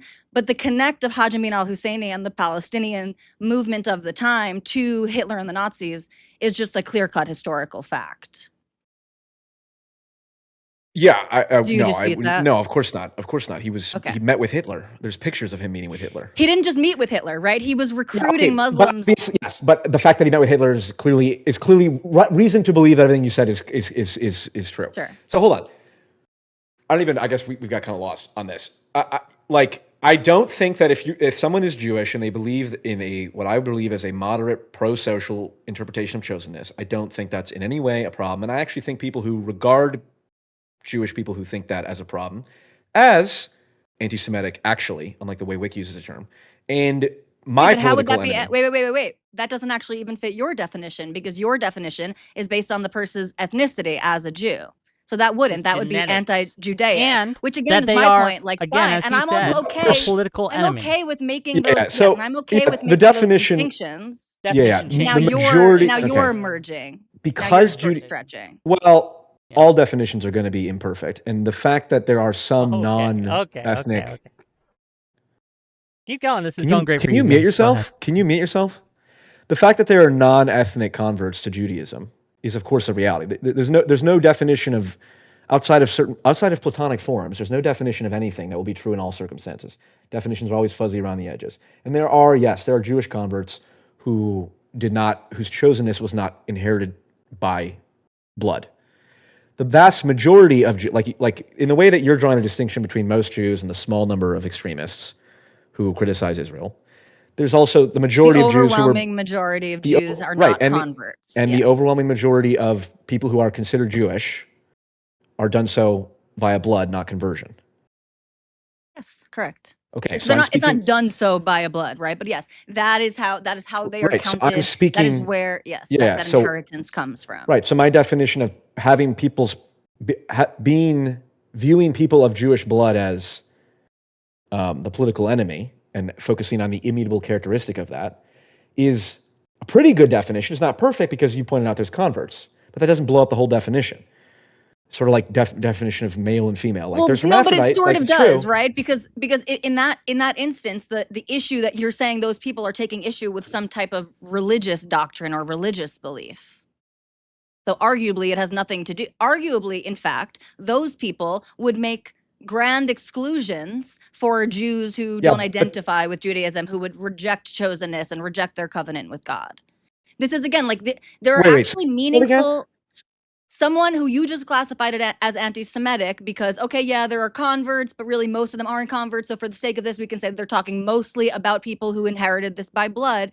But their criticism is about chosenness, which is an aspect of the religiosity, right? And those people that you're talking about not separable. You pointed out those are not separable. You cannot separate chosenness, the ideology, from the ethnicity. Like you said, this predates religion and ideology. No. But hold on. But you're conflating sort of two things. Like there are different ends of this, right? So there's the person who's making the claim, and then there's like the Jew on the other end of it, right? So yes, it's true that Jews are not going to make this distinction. But the person that you are just now accused of potential anti-Semitism very likely would make a distinction. They would say, well, any Jew who doesn't believe in this supremacy chosen nonsense, I'm good with them. That person, right? That is not what the actual anti-Semites say. They say all Jews are philo-Semitic, and it's in their blood. But so, Paul, now I think you're just painting with, maybe this is getting back to your conversation with Whick, then perhaps you're using way too narrow of a definition here, right? Because there are obviously people who will make some, and in fact, like in Nazi Germany, right? They made distinctions. They made caveats and carve-outs. In before anti-Semitism, even the inception of the term anti-Semitism, do you know where the word comes from? The ideology sort of comes from? Right, Ted Cruz? So it's not a gotcha. I will just happily explain it. So this was like almost a revolution in thought. They believed that when they formed this ideology of anti-Semitism, they were explicit that they were getting rid of the old bigoted hatred of the past, of their parents' generation, right? They were no longer going to discriminate against people on the basis of their religion. This was just a much more scientific way of understanding, right? That the Jews, there is some sort of racial inferiority. This is different from anti-Judaism. And so you can have lots of people who are arguably like Tucker Carlson, right?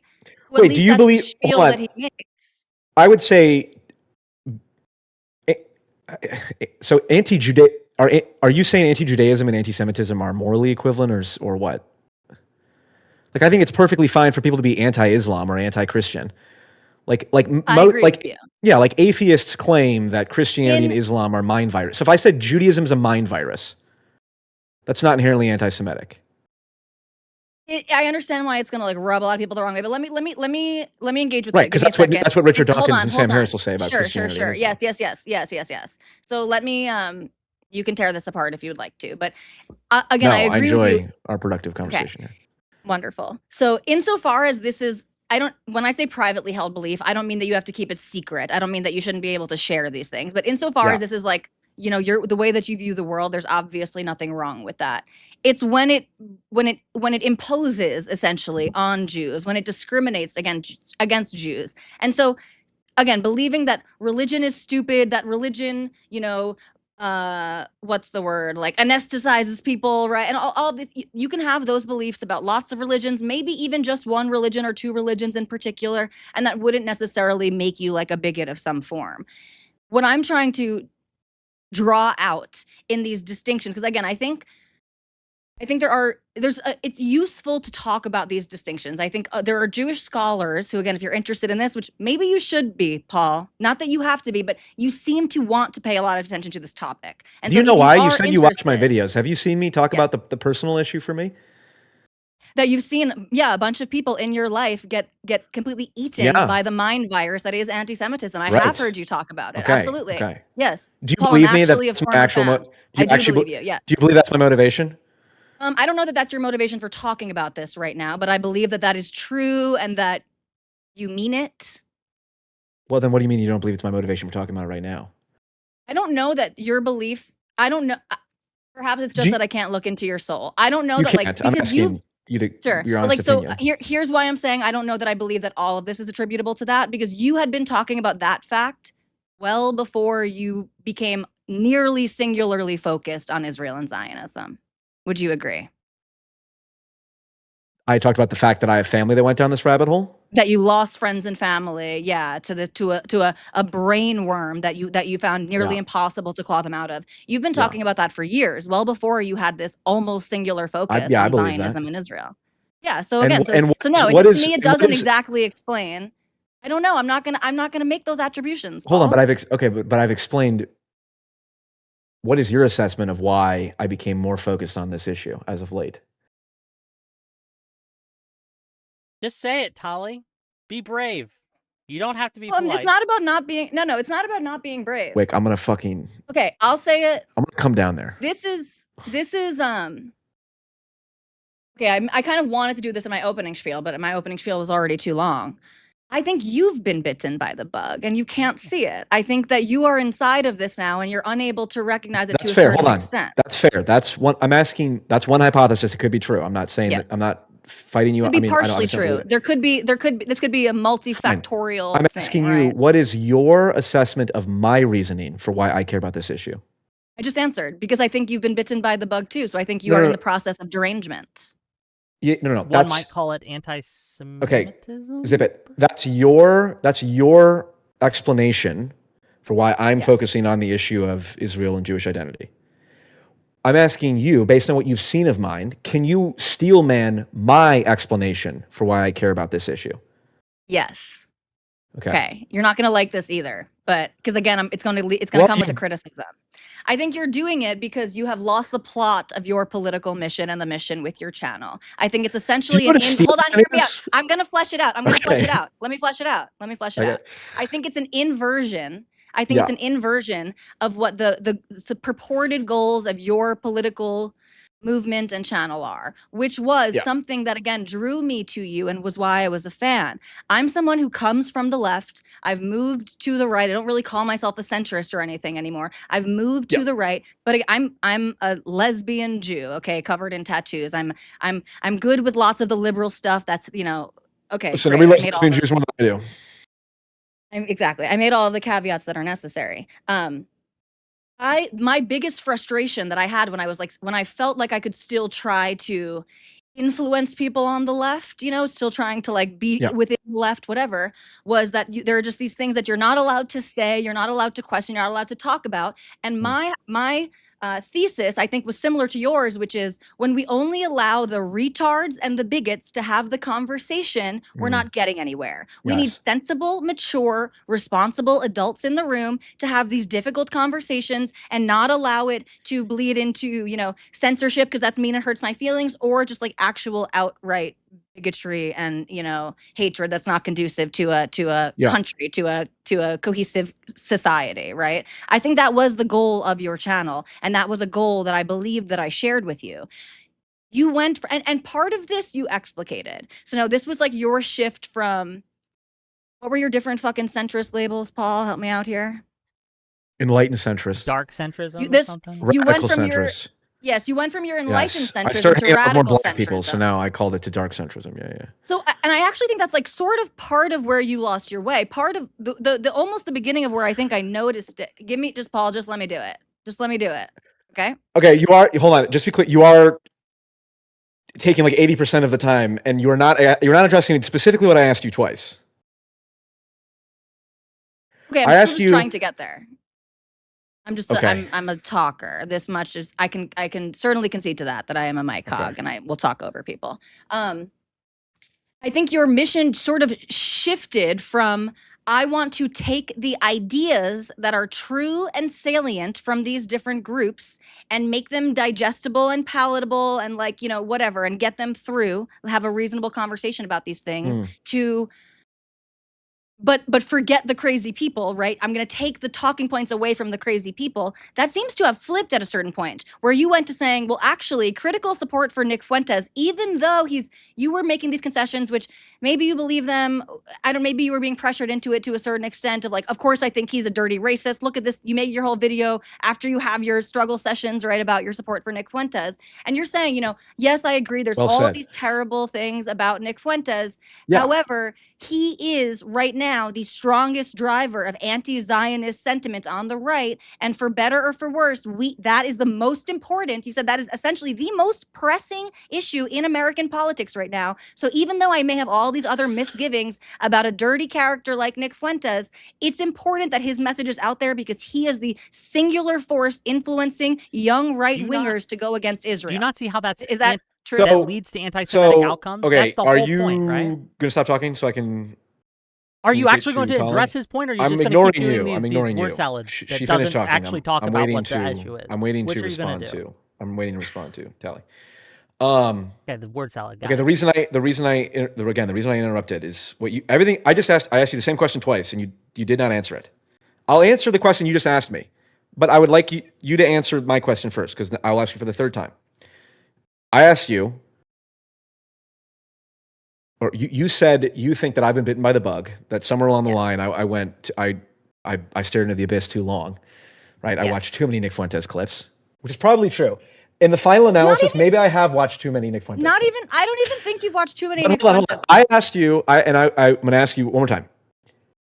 What, right now, like in my state of mind, bitten or otherwise, what is the rationalization I would give you for why I care about this topic so much? Zionist influence on the American government is the most pressing issue right now, and we need to be able to change people's mind. I think that's the reason. You can say I'm wrong, Paul. I know you're trying to. I've given a couple explanations now, so just tell me what it is. Right. So I'll tell you what my motivation is. I've said it 100 times, and it's been consistent since the day I started my channel 6 years ago. I am concerned. Dark centrism, radicals, whatever you want to call it. My fundamental concern is, by definition, whatever the most divisive political issue is, that's the most important issue for me. Because my whole thing is, I see division, I see intelligent, good faith people on either sides of something, and I try to find a middle ground. So the reason I care about this particular issue is because it is, and I'm correct, and no one would deny this, the most divisive issue on the right and left. Let's go with that. Let's go with that. Because here's another thing that, like, while I'm angrily typing in the chat for the first hour where you wouldn't let me in because you wanted to be able to abuse Whick, our innocent non-Jewish left-winger host over here. He has done it himself. I think essentially. Hold on, Tali. Yeah. You came into my show. You refused to let me get my points out. You continued to talk over me. You obfuscated. You lied about what I said. You lied about what you said. We demonstrated that with the definition where you said I included representation in it. I did not. Control is different than representation. And you try to continuously smuggle these things in, right? You reputation launder. You semantic launder. You do all these things. And Tali is much nicer about it. And she has much more knowledge specifically on Judaism than I do. Were you just talking about me or Tali just now? I wanted her, when we talk about interrupting, right? This is why I wanted her to be. Are you just saying I was reputation laundering you and all that? I thought you were talking to Tali just now. No, I'm talking to you. Okay, I don't care. Well, what are we doing? We're having a conversation here. I gave Tali my motivation. I said, I care about this issue because it's the most politically divisive issue, which it is. And no one would dispute that. I'm piggybacking on the point that we are trying to talk. The whole point of the conversation is that I think you're anti-Semitic and engaging in I know you think that. And you didn't know if Ted Cruz was Jewish or not. So your opinion does not matter to me. It's not a gotcha. Also, it's not that he didn't know. It is for me. It is for me. No, he knew. It is for me. He understood that it's you a good were trying litmus to test. trap him. And he didn't want to be caught saying no, and then the truth be yes. Me telling him he was Jewish, that was obviously me fucking with him. That was after almost being unbelievable. Like, going, oh my God, he doesn't actually know if Ted Cruz is Jewish. Knowing the ancestry of a specific politician or not knowing that ancestry has any bearing on the subject matter just shows that you're not a serious actor. Why people It just take shows you you're just so uninformed on this is issue. crazy It's to me. ridiculous. When we You're talk in no about position being to talk about informed on this Zionist-occupied issue, government you don't if you don't even know understand that that Ted Zog Cruz is is a Zionist or anti-Semitic. Jewish. So when we talk You about can't even say who whether or is not Ted someone Cruz is Zionist who or is Jewish. It's uninformed on embarrassing. this issue, the Zionist Okay, so occupied okay, are we government, done? that terminology is All anti-Semitic. right, I do got to roll here in nature. about 10 minutes or something.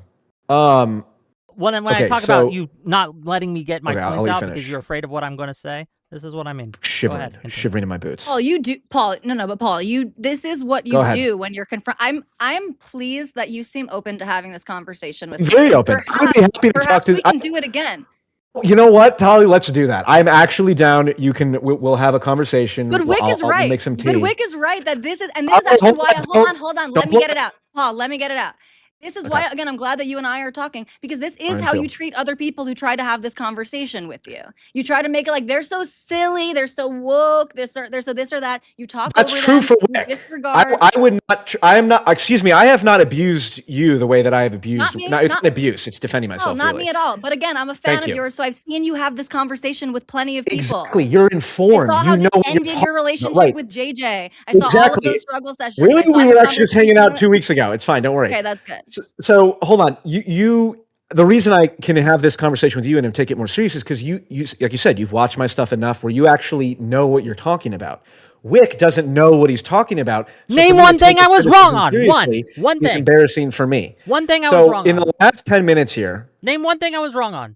what is there another final point you wanna hit on? So to be clear, you cannot name a single thing that I got incorrect in this call, correct?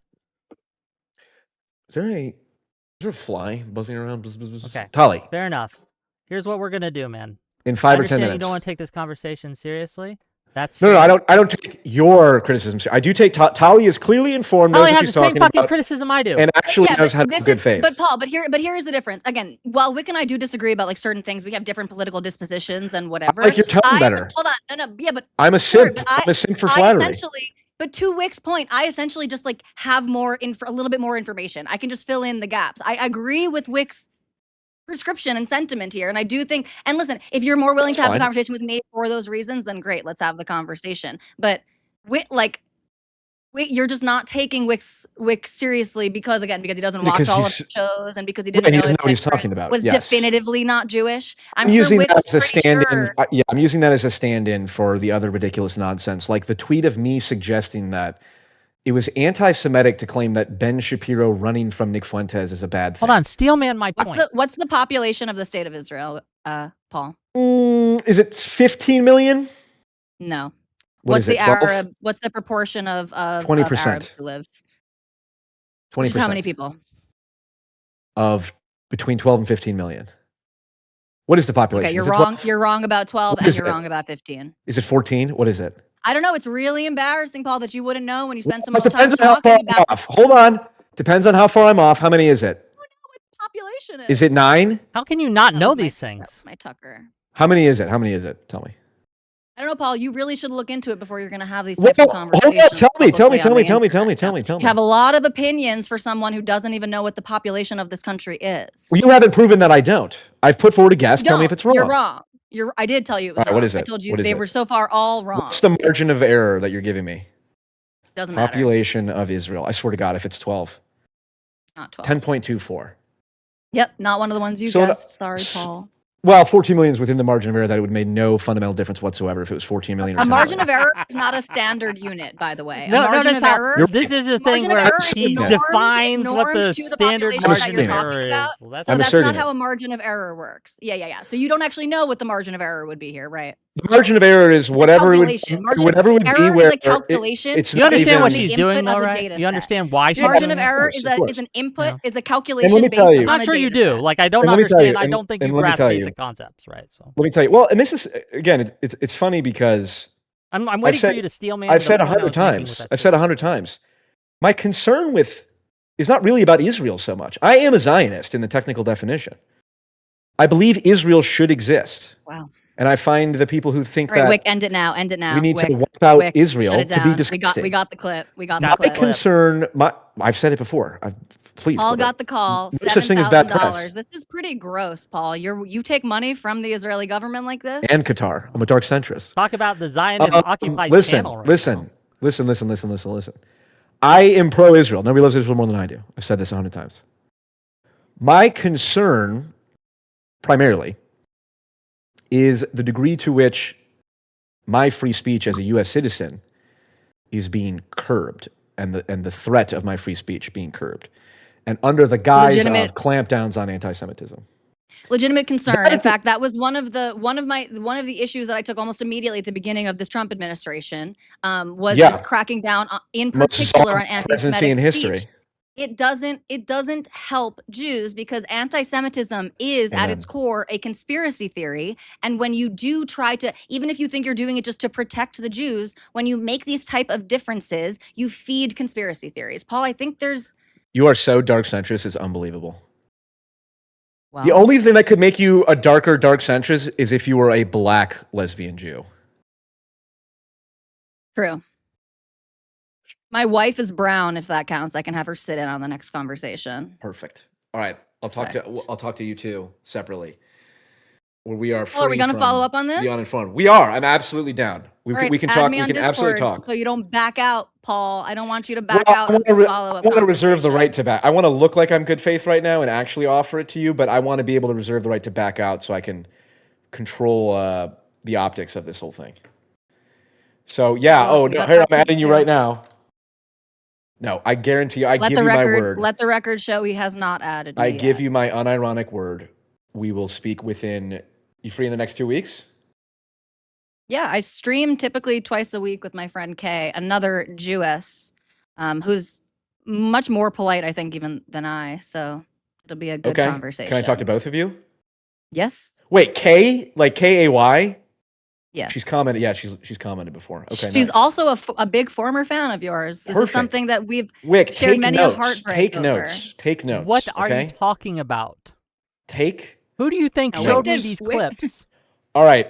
I think, are we done here? Are we good? Yeah, well, I'll let you go. Tali, stay. I want to talk to you more, okay? But we're done with this guy. Yes, sir. Bye. Okay. Okay, wow. Like, this is a problem I'm having. I wanted to have a conversation. He asked to have a conversation, but he didn't want to have a conversation.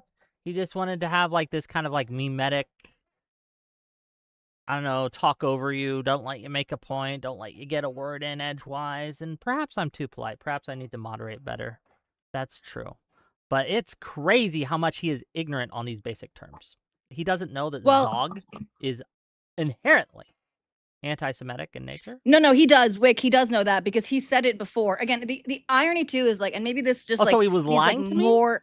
Not that I'm not even going to say that he's lying, but he has changed. He has changed. So like the form of Paul that we see today, again, obviously wasn't Paul 2 years ago and wasn't even Paul a year ago. So there was a point where he was still saying like, yes, I agree these things are anti-Semitic. I agree that anti-Semites use them in this or whatever way. However, for the mimetic value here, I'm saying it for this purpose, even though I understand that it has this consequence. So he has changed his mind on Zog sort of intrinsically being anti-Semitic. So I'm not going to say he's lying, but this is a shift. He has changed his position on this, at least. I don't know. I don't know him as well as you do, so I will just cede to your kind of painting of this.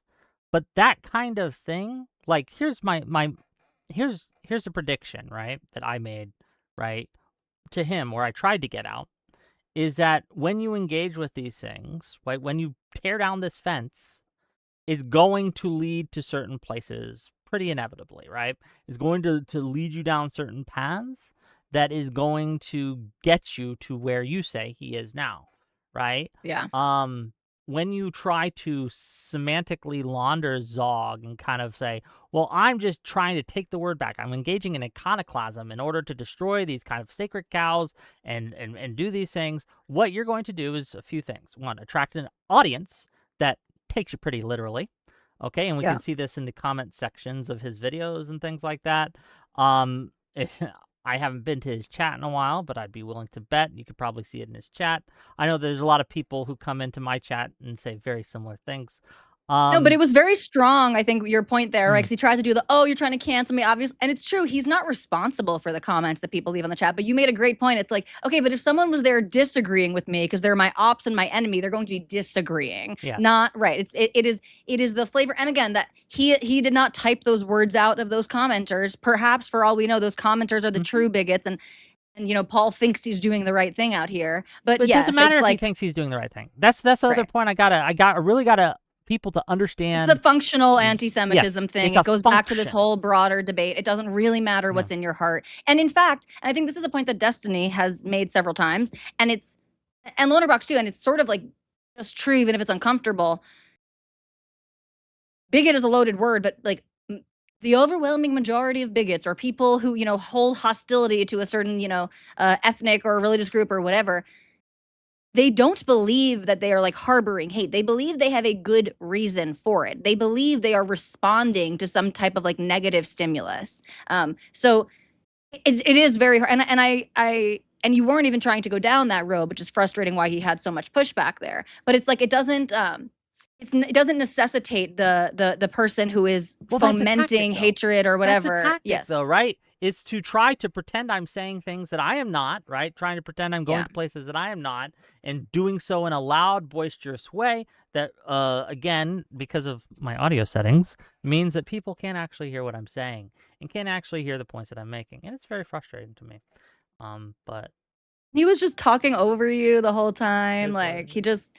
Well, and this is also, I think again, people can go back. What I will say, though, is I'm happy that we had that conversation, because now people can just go watch it and decide for themselves. And I think that people seeing that with any kind of honesty in their hearts will see, wow, this guy's just not engaging, right? He's just not taking this guy seriously. Well, and it's worth noting that Paul did explicitly, as a precondition for the conversation, did not want me there for the beginning of the conversation. True.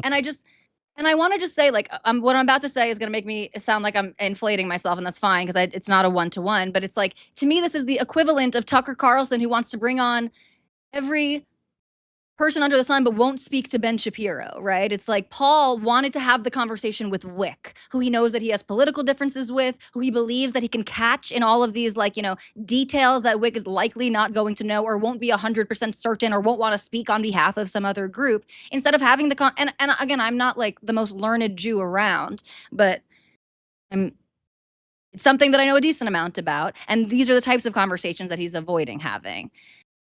Well, he's going to have it on your show. Here, I will have a criticism of you, if I may. Right? Please. I understand why you did it, so I get it. But I think that I think that you're giving him cover a little bit when you come in so polite. I think that his takeaway in his mind with his ego is going to be like, oh, she was nice to me, therefore she doesn't really think the mean things that Whick says, because Whick was not nice to me. And I think that's his level of engagement. And he's going to use that as evidence, like, this is the reasonable person, and Whick is the unreasonable person. And that annoys me a little bit. I think that's, like, really fair. I think that's fair. And there's kind of different ways to look at that. Like, no, I get it. Like I said, I understand why, because now you have a follow-up conversation. So that's exactly. I get it, it's right? Like useful. It's a foot in the door. And I think also, again, like, this is almost infantilizing to talk about Paul in this way, especially when he's not here and whatever, because I'm accusing him essentially of being bitten by a virus, which is what I think a lot of this, like, incessant Jew hatred is like, people, it is a deranging ideology. Like, it takes over. It literally spreads throughout your mind. And that's why now the only content Paul puts out, essentially, is about Israel and Zionism and all of this stuff. But I think, like, again, this is a bit of a dramatic, I don't think Paul's in a cult per se, but it's sort of like when you're like, if you're trying to convince someone out of something or whatever, when they have really strong beliefs, you do kind of need to, like, leave the door open. That's sort of so that's in a sort of pragmatic sense. That's kind of one reason that I went down that road. But also, it's just like, I see it as true. Like, as someone concerned about anti-Semitism, concerned about anti-Zionism, concerned about all of these things, I think there is utility in making these distinctions, because then perhaps, like, I can see what you're saying, that in some ways it gives a permission, right? It gives them, like, it gives him cover. And it gives him cover Yes, not to it gives take cover. it seriously. And these accusations are serious and should They be are. treated in a serious manner because this is a serious problem. And when I you come agree. at it in an overly polite way, it gives them cover to think, well, oh, this is just a polite discussion, when it really shouldn't be. I'm going to be real. It should not be. You I should hear not you. engage with an anti-Semite as just a polite Sunday chat with your buddies who you happen to disagree with. Anti-Semites should be treated with firmness and a little bit of scorn. You don't have to go full. I You don't hear have to you. call him slurs, right? I'm not suggesting you do, right? Yeah.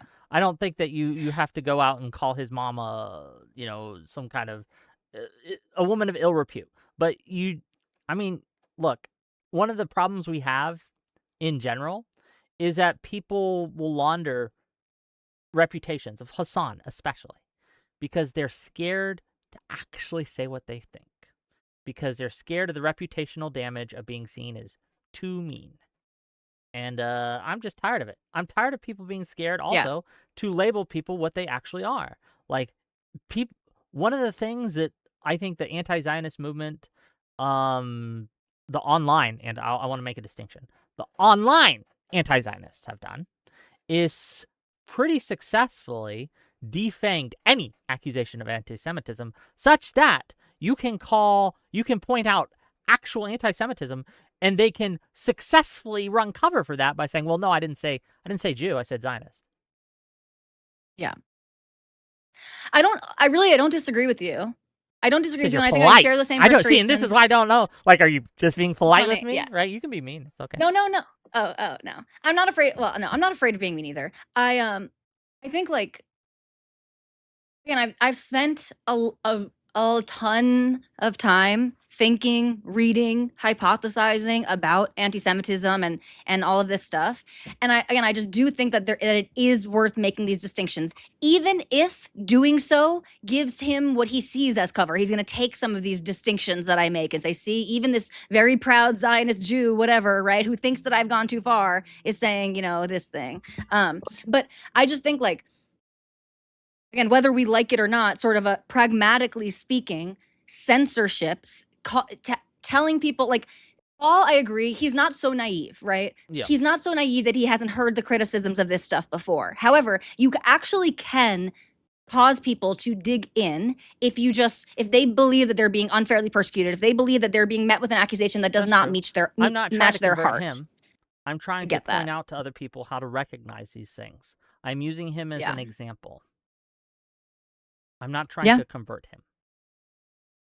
And listen, I've spent Paul has made me angrier than many people on the internet. So I have a lot to say, but I think maybe also especially because to what we saw here, Paul just shuts down from that stuff too. And I think it is more fruitful to keep him talking and not to try to gotcha him, but just to flesh it out. Cause I think again, another criticism that I have of him that Go I ahead. look forward to having in our next conversation, if he does add me and follow up on this, is I think he's extremely inconsistent because this is not actually a coherent worldview, because it actually does conflict with what his overarching political goals are. Well, you saw that in his definition things that are change, right? contradictory. Exactly. He says things that are contradictory from one video to the next.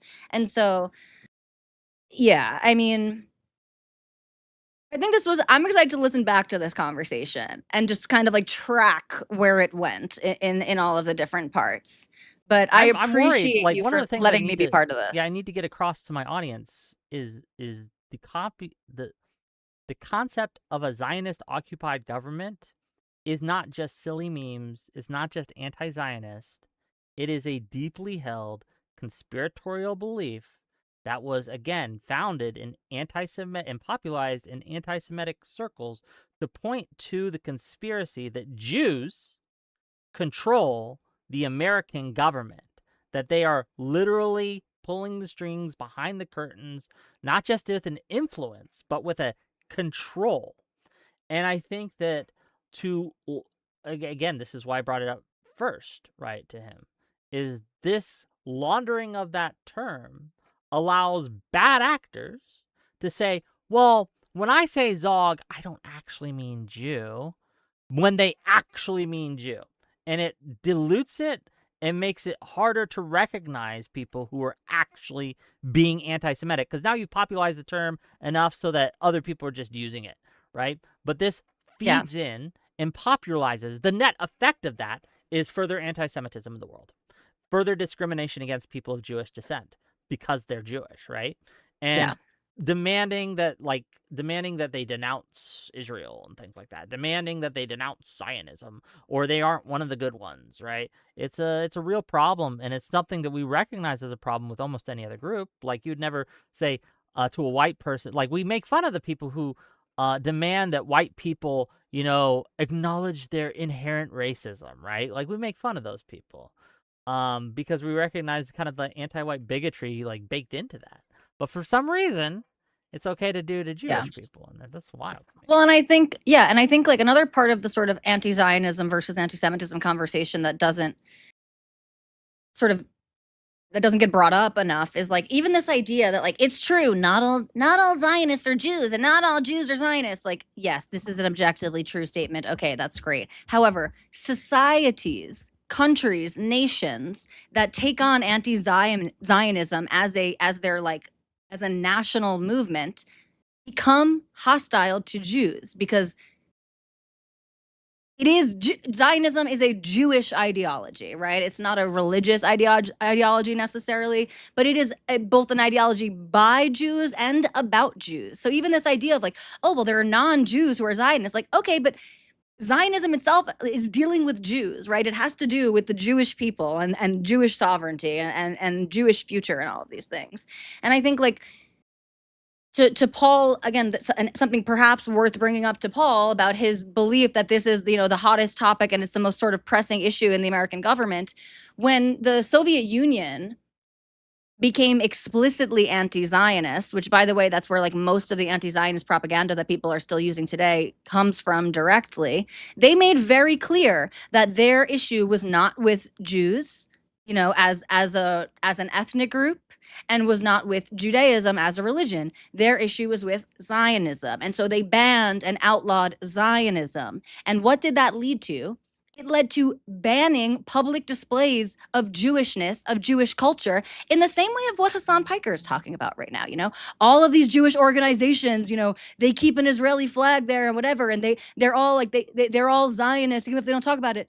Again, this is just sort of true whether people like it or not. Yes, where you find Jewish organizations and Jewish communities and Jewish gathering, you are going to find Zionism. And so even if you are doing this like step around, even if the thing that you hate in your heart is not Judaism, is not Jews, even if it's just Zionism, by trying to stigmatize and outlaw and marginalize Zionism, all you are going to do is stigmatize, marginalize, and outlaw Jews gathering, Again, essentially, in regardless, public. Yes, and this is what people need to understand, regardless of your intent, and you could have all the best intentions in the world, if what you are doing leads to this outcome, it's anti-Semitic in nature, right? Same thing with, like, if effect, a politician at least. says, That's the functional, that's the function. In effect, I would say not necessarily in nature, but in effect. Which is what the only which doesn't matter. Effect is all that matters. Heart of hearts. I don't. I do, but both need to be reckoned with. Sure. It's like people. It's like a politician banning the sale of do-rags. Okay, that's not gonna affect most people, but it will disproportionately affect one group, even if you don't mention the word black, or even if you make it very clear, well, this isn't a ban on black people. It is going to have these kinds of effects. Let me read some of these super chats with you, if you mind, and then we can take call-ins. Let's do it. People want to call in. Cool.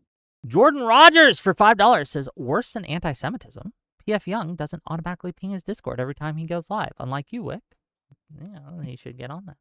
Did he go live for that? He didn't want people to see that.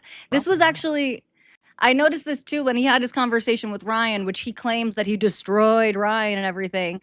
That was like, that took him, he like removed that live immediately, and that took him a long time to post onto his channel. Does he I don't know enough about his channel to make any kind of inferences for that. Is that a normal behavior? Like, some people will do that, right? Just to steelman it a little bit. Some people, every time after they're live, They It immediately they- goes private. Yeah, go private, and they maybe paywall it behind the members only. So different people do different strategies, right? it's not that he never does that, but it is not an automatic setting. His live does not cut off, like in the way that when I'm watching Destiny and I'm usually like behind or whatever, it just cuts off when he stops. Same with like Hutch sometimes and stuff, because they will.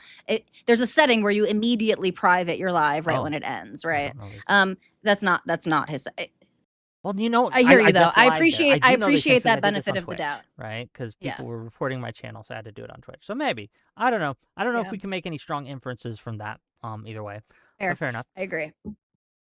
If we had more, again, points of like this, again, this idea that I can't make observations and inferences based on patterns of behavior is wild to me.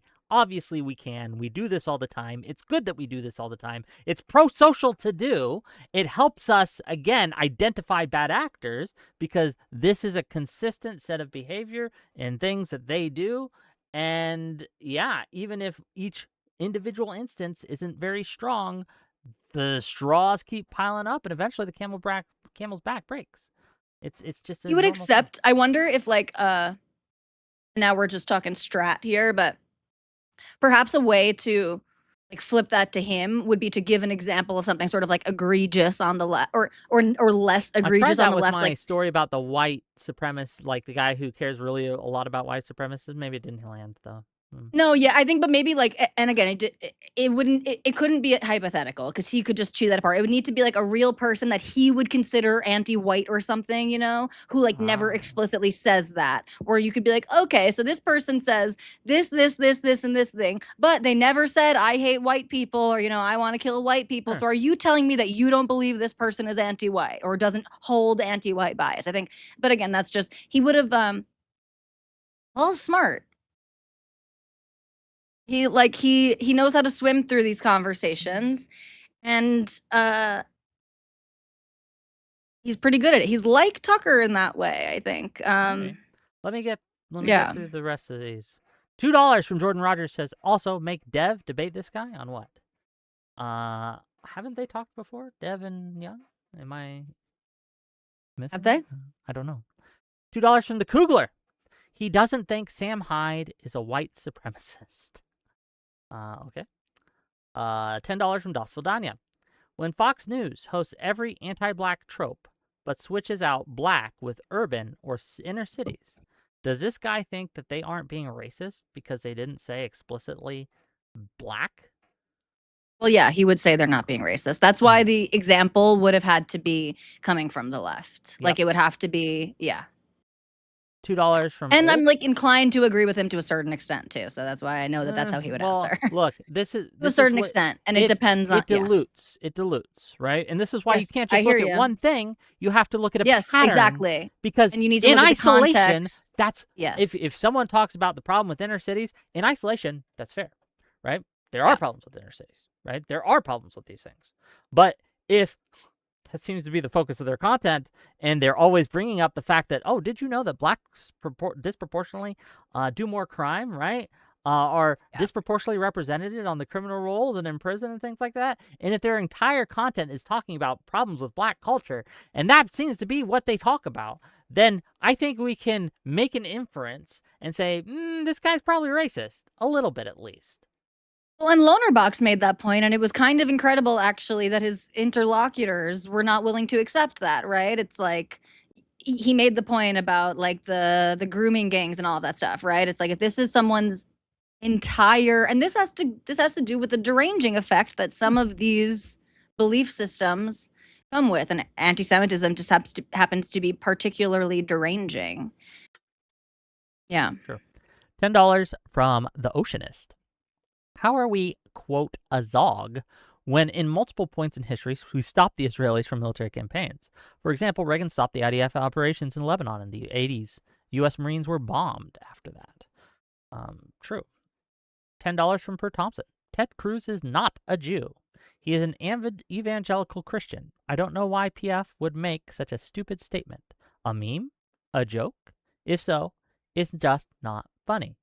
So he was trying to do this thing where he pointed my not knowing whether Ted Cruz was Jewish, and I didn't. Again, if you asked me to name all the Jews in Congress, I couldn't do it. I don't know. I'm struggling to name one, frankly. Is Ben or not Ben? You What's his can name Jews in Congress. I'm thinking. Hold on. You want me to What's give his you name? hints? He's Bernie Sanders. Is he Jewish? Yes. Yeah. So there's one. But other than that, I literally could not name you who is Jewish in Congress. You But could name another one. Who? Senator from New York. Chuck Schumer's Jewish? Mhm. I didn't know that. Well, now you know. The more you know. Their Jewishness or not Jewishness does not enter into my knowledge base on who someone is. It just Whick, does you're not actually. do it.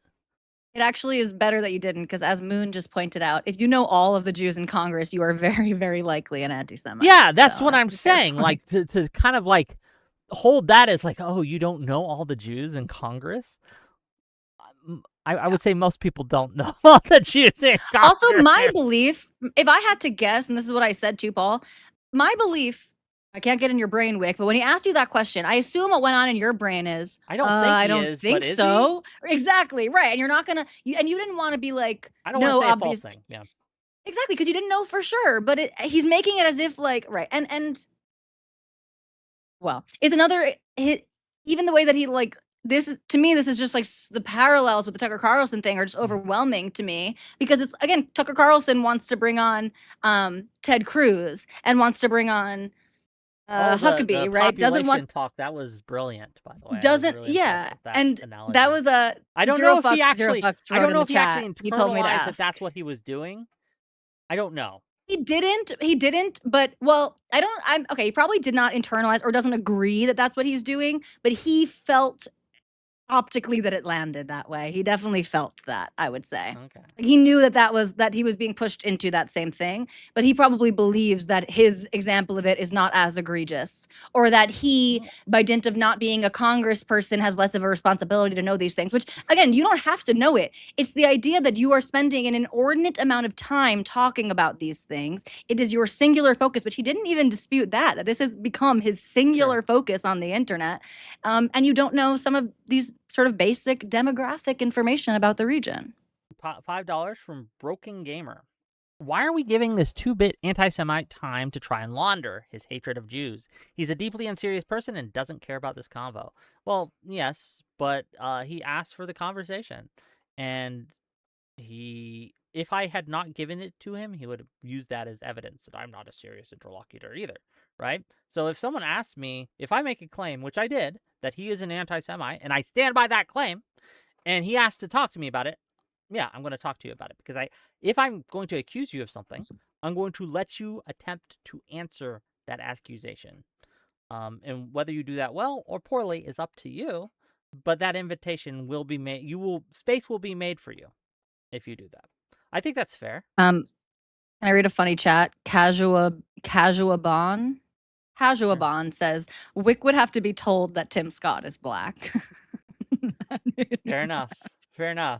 Look, what do even Jewish people unless they're wearing their funny hat, I won't know a Jew by how they look. I just probably won't. I will. Yes, because you're Jewish and you've lived around Jewish people.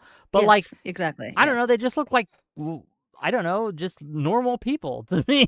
Oh, that's a person. Now, to be clear, there are some obviously outlying examples where they got the curly hair, right? And they got all the... Right, it is an ethnic lineage. So yes, exactly. Yeah. There's This is shared DNA. So yes, yeah, but there's a lot of them that I just couldn't.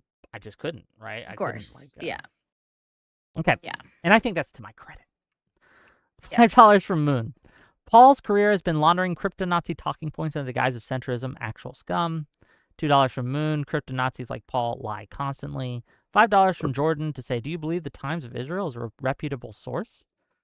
I have no reason not to believe that, but I don't know. What's the point? Like, what did they post? They made one article that makes a point that you think is strong. So now you're like, oh, Wick, you disagree with the Times of Israel. Like, we could just talk about the one article that you're talking about, sir. I don't even know who that super chat was from. Yeah. But that's another like dumb fucking gotcha that people do all the time. So are you telling me that this is not reputable? Like, okay, well, what People did they have- post? Was this opinion? Was this the news section? Like, Yeah, and yes, people don't individual understand, like, different authors, different journalists have will different write pieces for a biases. magazine or a publication. Some of them I trust, some of them I don't, right? Like, if you wanted, like, we probably disagree on this, but if Barry Weiss was writing for the New York Times, I would be suspect of that because I don't trust her as a source. But I trust New York Times generally. So, I don't know. $20 from Nobody Chef. As a white, non-Jewish American, I feel like I've been forced by populists on both sides to know way more than I care to. Yet I still know more than most I have to argue with online on either side of the extreme. I'm tired, boss. Yeah. Can you chat? Can you guys name all the Jews in government right now? Can you give me the names of all the Jews? Right? If not, you don't know enough about this topic to talk on it. $5 for Metalworks. You doing a call-in stream Thursday? My nephew wanted to drop by and say hi. Not Thursday. And first of all, unless your nephew's over wants 18, to drop by he to can't be on the Wick's show. I'm call-in sorry. show. Yeah, unless he's over 18, he can't be on the show. We don't allow minors on the show. But if you wanted to, like, I don't know, call-ins are Wednesday, by the way, tomorrow. Thursday is a debate on the Great Replacement between Stardust and Streamrift. And then Friday, I'm going on Dylan Burns' show, so that should be fun. So, yeah. What else we got? Sneed McFeed just said, it is still wild seeing normal people that went insane after seeing a terrorist attack and now hate the victims. True. I remember arguing like a week or maybe it was a month after October 7th, where they had all those, you remember, they had all those posters up of missing children, right? I remember. They posted all the hostages, right, that were taken on October 7th. They posted them up on campuses. They posted them up on streets. They posted them up, the pictures everywhere. And a bunch of people... I went full identity politics, and I posted posters here in Hawaii, and I put up posters of all of the Asians that were being currently held in captivity to just show people, you know, this is people just like you. I remember arguing vehemently with people who I thought were like normal people why the people who were tearing down these posters were doing something that I felt was anti-Semitic, right? Like, because they were just fucking going around the pictures of the babies, right, who had been missing, right, on October 7th, right, or had been killed or been hurt, or pictures of people who had been kidnapped, right, and taken hostage, and they're just ripping up their posters, like, off of everything. And that's, I don't know, that is just so obviously anti-Semitic in a way that it's hard to kind of quantify. Like, you are looking at pictures of people who were victimized during a terrorist attack on a country, and because you dislike the fact of this country's existence, you are tearing up pictures of babies that were harmed or taken things. Like, you are functionally doing something that is anti-Semitic. And I was arguing vociferously with people that I thought were like reasonable people about this, who were saying, well, no, it's not actually anti-Semitism. It's just anti-war. They just hate war, right? No, they fucking weren't. Right. And right, they're not tearing down Free Palestine posters. I mean, there's two sides to this war. If you're saying, oh yeah, it's just a war and I'm anti-war, they're not saying I don't want to hear any propaganda about this war, right? They are specifically taking issue only with one side, who was the victim of the instigating, triggering attack. Yes. $5. Yeah. Oh, go ahead. No, go ahead. $5 from King of Kings, spelled with one instead of I. All the ignorant people talking about Israel when they don't know shit is so infuriating. Soy pill and all of them, traffic and anti-Semitism. So I'm gonna be more kind to Soy pill because I believe he is less. I don't think he's PFJung and Soy pill are not the same people. Don't treat them the same. You may disagree with me, Tom, but I don't think Soy pill is anti-Semitic. I do think He runs cover Why? for anti-Semites sometimes, but I don't think he's anti-Semitic because he doesn't engage in a lot of this rhetoric that PFJung engages in, right? Like he's more kind of like just kind of a passive. Yeah, but now you're doing the thing. You're doing the thing, right? Well, he doesn't do what like the biggest anti-Semites do, right? So he's not anti-Semitic. It's about, again, context, consistency, and most of PF, at least as I understand it, most of PFJung's content is about this. Most of Soy Pills It's true. isn't. No, it's true. They're different. They're different. Yeah. They're obviously And different. look, you could And I don't even disagree with think me on calling this, and I either of wouldn't, them. right, like this is something you'd have to, right, but like, and I will admit bias. Soy Pill's my buddy, right? So maybe I'm giving him buddy grace that I shouldn't. But In some ways, Soy Pill's form of advocacy here is more insidious really, because he clings to his nominal Jewish identity to make these points. That is part of how he represents his argument, even though by his own standards and in his own words, he is barely Jewish. He has a Jewish grandparent. He was not raised Jewish. He was not raised in a Jewish community. He has no understanding of the religion. This is not me making accusations. This is Soy Pill's own words. He said a couple of weeks ago, like, I'm basically not even Jewish. I don't even consider myself Jewish. However, he always considers himself Jewish when he wants to make a point about how something Hassan said is not anti-Semitic, or someone on the left that he really likes, how he only invokes his Judaism, his supposed Judaism, even though, again, according to him, he has a singular Jewish grandparent. He only invokes this when he wants to make the point, when he wants to make kosher a type of anti-Semitism that aligns with his personal politics. So in some ways, it's much more insidious what he does. But I think you make a very, very fair point. This is a minority of Soy Pill's interest coverage. Talk to him about I think it, that right? is a very, very salient point, So and it is taken. Look, I want to be clear. That might be anti-Semitic. Like, I'd have to think about that more. But it might be a form of anti-Semitism that he's engaging in. Well, when I pointed this out on different. Twitter, when I said exactly what I just said to you, I was called an anti-Semite. By JStalk, by Reservoir, by all of these people, I was called an anti-Semite for saying that Soy Pill cynically invokes his Jewish identity to take minority positions against a community that he is not a part of and against a religion that he does not understand, which is, again, a true fact, just a repackaging of Soy Pill's own words. And when I said this, I was called anti-Semitic by, several people, random chatters and stuff that I don't know. I just want to make it clear to you. These people, look, I understand because I do this too. I'm saying do as I say, not as I do here. I want to make that clear, right? Don't take these people fucking seriously, right? I don't know what they're talking about. You can't call me anti-Semitic and make me believe it. There's no way to make me believe that I am anti-Semitic. That's just going to be a too tough of a lift, unfortunately. Yeah. Okay. Jason or something wanted to call in. Okay, Jason or something. Oh yeah. So I apologize if I'm circling the wagons with anything fine. I'm about to say. I'm actually going to take a slightly different approach in that I think actually being anti-Semitic is one of the most quintessential Jewish experiences. Speaking as a religious Jewish person, because I don't know a single Jewish person that doesn't get really fucking mad at Jews sometimes. I'm speaking tongue in cheek.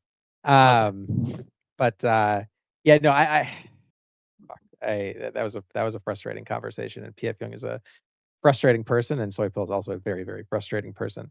I agree with you that they're not in the same bucket.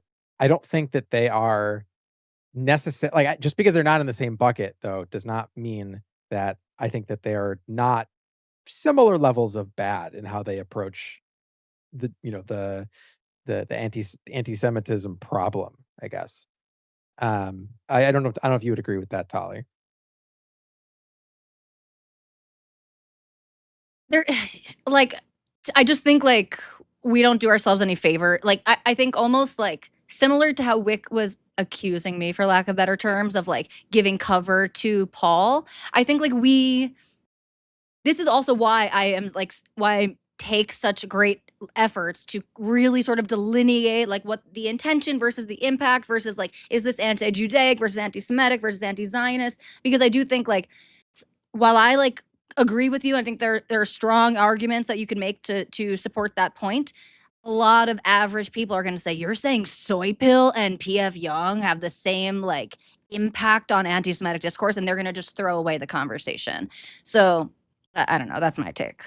Yeah, no, I think one of the things that frustrates me a lot, and this frustrated me a lot even like several years ago before this became like the topic to talk about, is like I would personally consider somebody to be anti-Semitic if, and I don't know if you would agree with this, if they approach the Israeli-Palestinian conflict with a level of ignorance that they weaponize against Israel and Jews that is just completely infeasible that any honest person could have, What regardless of if just whether. just to interrogate It's that? like Yeah, the ignorance and confidence thing. Yeah. It's like you can be correct. ignorant, but then don't To be so interrogate that confident a and moment, loud. though. To interrogate that a Okay. moment. Would you say the same of someone who does that with every conflict, right? Like, so some Yeah, people are probably. just they're like, for example, maybe they just don't engage with foreign policy on an intellectual level. They're like, war bad. Whoever is doing the war is bad. And Well, they do what that I to would Israel and say, Palestine, but they also do it to Russia, Ukraine. They also do it to other conflicts around the world. I don't know if sure, that's anti-Semitism. This is why it's I important to have patterns, right? This is I why would you say that need more someone is than just one racist. thing, in my I opinion. would say somebody is racist if they are. I'm trying to think of like of an analog here. Um, I mean, I guess you kind of said Russia, Ukraine. I mean, my mind jumped to, and I think you would agree with this. Like, the average American Trumper who has no idea actually what is happening in the world, and they legitimately think that Mexicans are just drug dealing rapists, whatever, whatever slur you could come up with or stereotype you could use. Yeah, I mean, like, I think that is a, even if they are ignorant, it is a level of ignorance that is inexcusable. I think it's somewhat excusable in some instances, but I do agree that if you're an influencer talking about this subject and you go in to talk about this subject specifically, you do have a responsibility to at least get a floor of knowledge, right?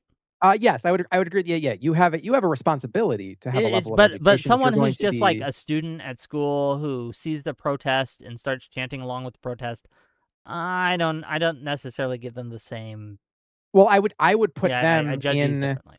Right? Well, I would put that person in, even assuming, let's just say, like, if Soy Pill was not a content creator, but somebody espousing the exact same rhetoric that he uses is basically akin to what you just described, and I would think that is very problematic. Someone who just kind of joins the Hmm. crowd and doesn't really know what they're talking about, doesn't really know like anything Yeah, I don't know about if it. I'd They're go just kind that of far. joining the I don't know if crowd. I'd go that far.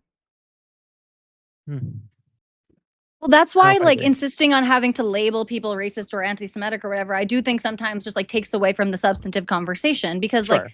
I agree with Wick. Like, I agree with both of you that these people are like part. You could call them useful idiots. Like, they are part of a movement that whatever its aims are or purported aims is resulting in discrimination and hostility against Jews in the vicinity of wherever these types of events or whatever take place. However, as someone who was like super caught up in BLM and all of that stuff, and I certainly thought of myself as informed, and like, yes, you are jumping on the bandwagon, but you think you're doing it for good reasons. And that's why, again, even if it's just because it shuts down conversation, it's like hard to convince the average person that the average person participating in one of these free Palestine encampments or whatever is motivated by hatred of Jews. It's even hard to convince them that the outcome is discrimination against Jews. So especially if we're going to jump to like, oh, that's actually. And Oh, again, this is a this problem. is another fresh, like, I had a list of incidents, right, where people who were Jewish were discriminated because they were Jewish, and the excuse given was like anti-Zionism in nature, right? Like, they'd yell "Free Palestine" and they spit on the Jewish person, right? Like, this assumption that just all Jewish people must be associated with Israel, that people make. These kinds of the rhetoric that PFJung uses and others use feeds that. It feeds that. It's fuel for the fire, and it's causing a lot of problems. Yeah, I mean, literally, this literally happened to me tonight. Okay, I was at I went to a bar tonight with a bunch of coworkers after work, and we're all in finance. Okay, and I am one of those hat wearing Jews, so I wear a yarmulke, I wear a kippah, and all of a sudden, this guy who's sitting kind of next to us, who's not part of our group, starts kind of taking issue with us, and he's like, "Oh, what do you guys do?" Because we're talking about AI, and we say, "Oh, we're in finance." And he's like, "Oh, you guys don't stand for anything. Come 2028, you're going to be in big trouble. You're all like Jared Kushner. And when I hear that, a bunch of guys who work in finance. One guy is wearing, the Jew hat. You're all of a sudden you're Jared Kushner. My ears perk up. And I think that is a reasonable thing to make me feel very uncomfortable. It is. But how did you know he actually hated you because of your genetics? Exactly. Like, He again, the didn't know definition me. given is just insanely narrow that even actual anti-Semites, like, it just won't fit the definition. It's too narrow. Yeah, it's By the way, there. Go ahead. Sorry, I'm just something like just slightly unpopular. There is some truth to the accusation that the word was watered down. Like I do believe this is I think particularly true before October Yes. 7th when everything There changed. is some there truth to were it, yes. especially Jews. This was especially coming from left-wing Jews, again, which I counted myself a part of for the majority of my life, but where misunderstandings or ignorance or whatever would be labeled strongly and quickly as anti-Semitic. Now, I disagree with the people who then take from that like, see, and this is how Jews are controlling your speech and whatever, but I think there was some of that happening. It's not entirely unfounded. But here's the thing. Like, I compare it to Chesterson's fence. There is I would argue, good reason that anti-Semitism is extremely taboo in America, or was extremely taboo in America, such that people would perhaps overreact. And I agree with you that there was overreactions happening. But what happens when you remove that or weaken that taboo, when you tear down that fence, is, well, you guys know who Leo Frank was, I assume. Yeah. Yeah. He was lynched because he was Jewish, right? And that was not in Nazi Germany. That was in America. This stuff happens in America. And without that taboo there, anti-Semitic conspiracy theories that lead to discrimination and harm to Jewish people spread like fucking wildfire for a host of reasons. So I agree with you that it's sometimes overblown, and it shouldn't be overblown. That is a problem that is overblown. But when you remove those taboos, it's worse, is my advocacy here. It's far, far worse. But we're also seeing more than what we were seeing at that point. So it's like both things are true. While I do agree with you, we're also in different terrain today. The environment is different, like the sentiment has changed, the propaganda is different. And so I do agree with you, but it's also, so it's not just that we took away the taboo, let's say, it's also that the sentiment has grown and has spread. There are actually more people espousing these We're not views. disagreeing. Yeah. We're not disagreeing. Yeah. Yes. But one of the reasons it was able to spread was because we removed a lot of the taboo. Not the only reason, Perhaps. but one. Yeah. We have another caller, Mendal. I have apparently convened the Jewish Council today. Okay. The elders are Jews here. have come. Mendel, how we doing, Mendel? How's it going, man? Wick doesn't know how to say Jewish names. It's okay.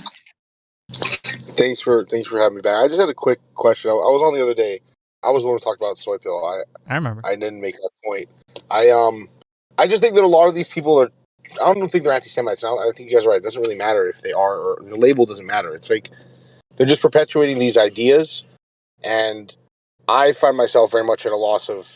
I'm very I don't know, black-pilled about what's the future of this. Like, I have kids who are young Jewish kids, and sending them to public school one day and all this. It's just very concerning for me. And so hearing you guys talk about it's very reassuring. But the question would simply be like, when we're challenging these ideas, and then it's important not to insult someone you're talking to, but when people don't actually know what they're talking about, how do you avoid like putting people down or showing them that they don't know what they're talking about, and then they get defensive and they just think you're wrong, and then they could turtle up and maintain Just their depends on your anti-Zionism? goal. It depends on your goal, right? So they're like, sorry, I cut you off, but you're Jewish, so you should understand that this is how we talk.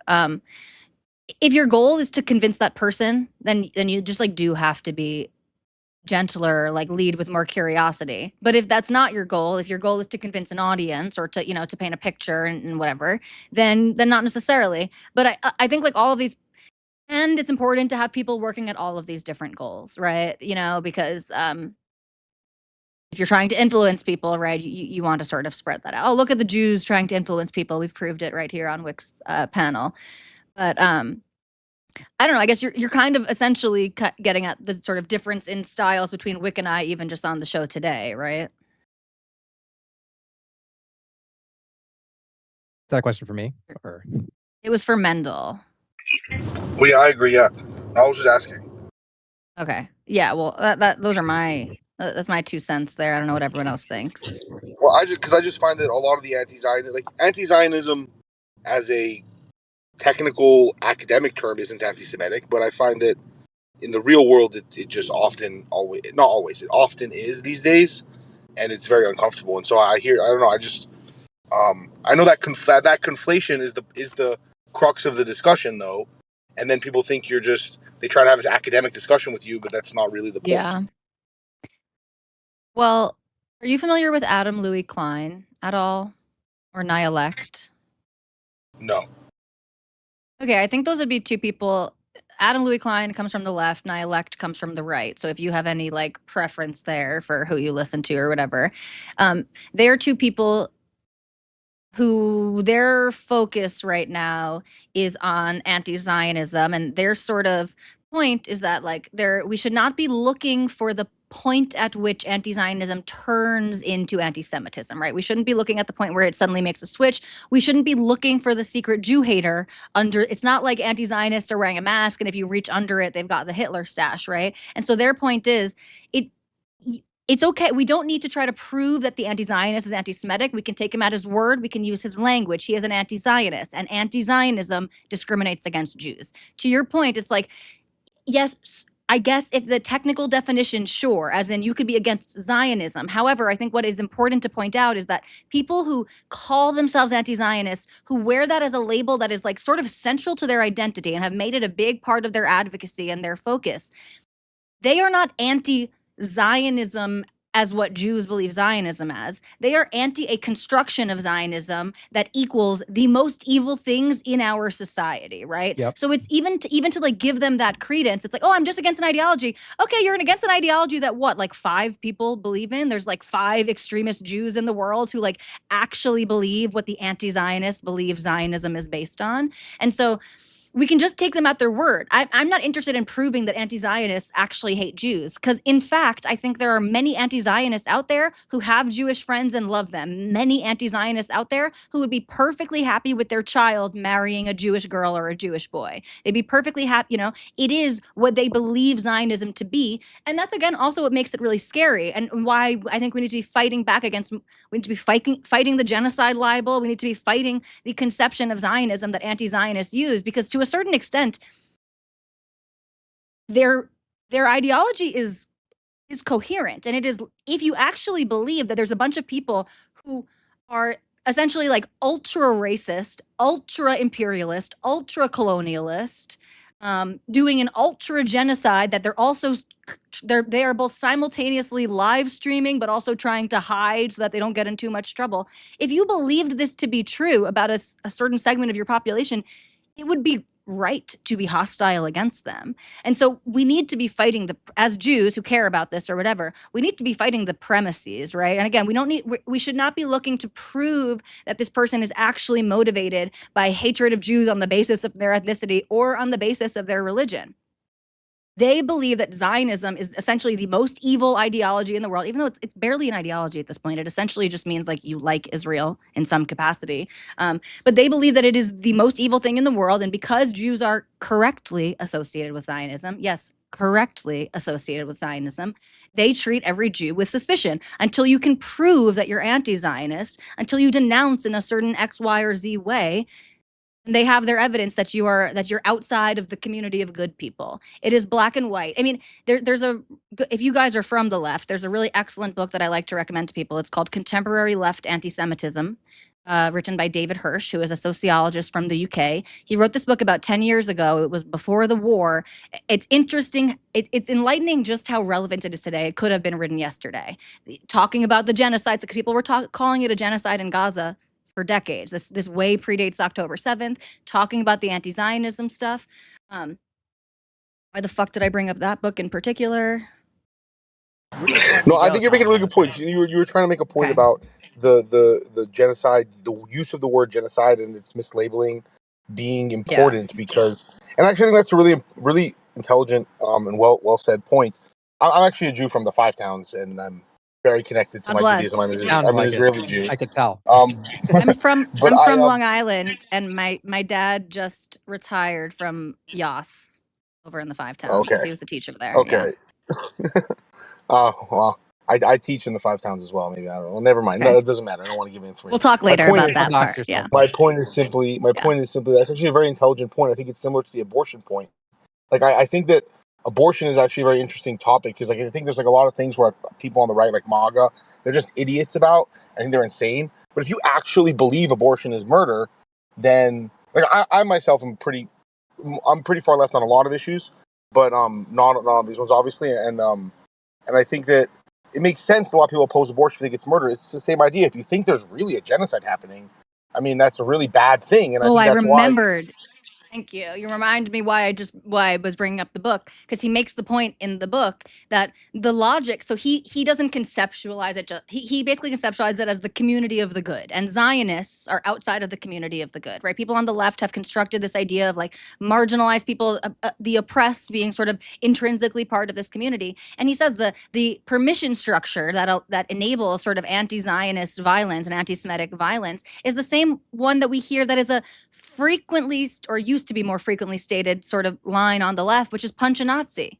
You should, right? The idea is like, of course, if someone, and that's why they go to such great lengths to associate Zionism and Nazism, because it is supposed to be the obvious conclusion, right? If you believe that you're supposed to punch a Nazi, that's punching up, right? You're hitting, you're targeting the bigots. And so yes, if we don't dispute the premise and the frame, and we're just trying to prove that the anti-Zionist actually hates Jews because of some, it's really hard to convince people that a bunch of like far left people, right, are actually like hating someone on the basis of their race or ethnicity. And it's oftentimes not true. It's not the best explanation for why they are so rabidly hostile towards Jews in their world, right? And so yeah, I think we do need to attack those premises more. And again, I would highly, if you're from the left, I would highly recommend reading from and listening to interviews that Adam Louis Klein has done. He started also a movement. It's called MAZ, the Movement Against Anti-Zionism, MAAZ. Sorry, just throwing that out there. One of the reasons I care about this subject, right, is because a lot of my friends who are Jewish online get attacked, right? Even if they suspect you're Jewish, right? I saw Resver in my chat earlier. Like, one of the ways he insults me is by making AI mock-ups of me with, like, a Jewish ramen bowl, right? And with curly cues of ramen and things like that. Me praying to the Israel wall or crying in front of the Israel wall, things like that. Like, the fact that they do it to me, they also do it to Jews who do not agree with them on foreign policy. And it's scary. They will drive people off of the internet, and I've seen it happen over and over and over again to friends of mine who they cannot be in spaces anymore, because if they exist in those spaces, they will receive so much harassment that they just can't handle it. And this is the effect of their rhetoric. This is the effect of rhetoric of people like Paul's.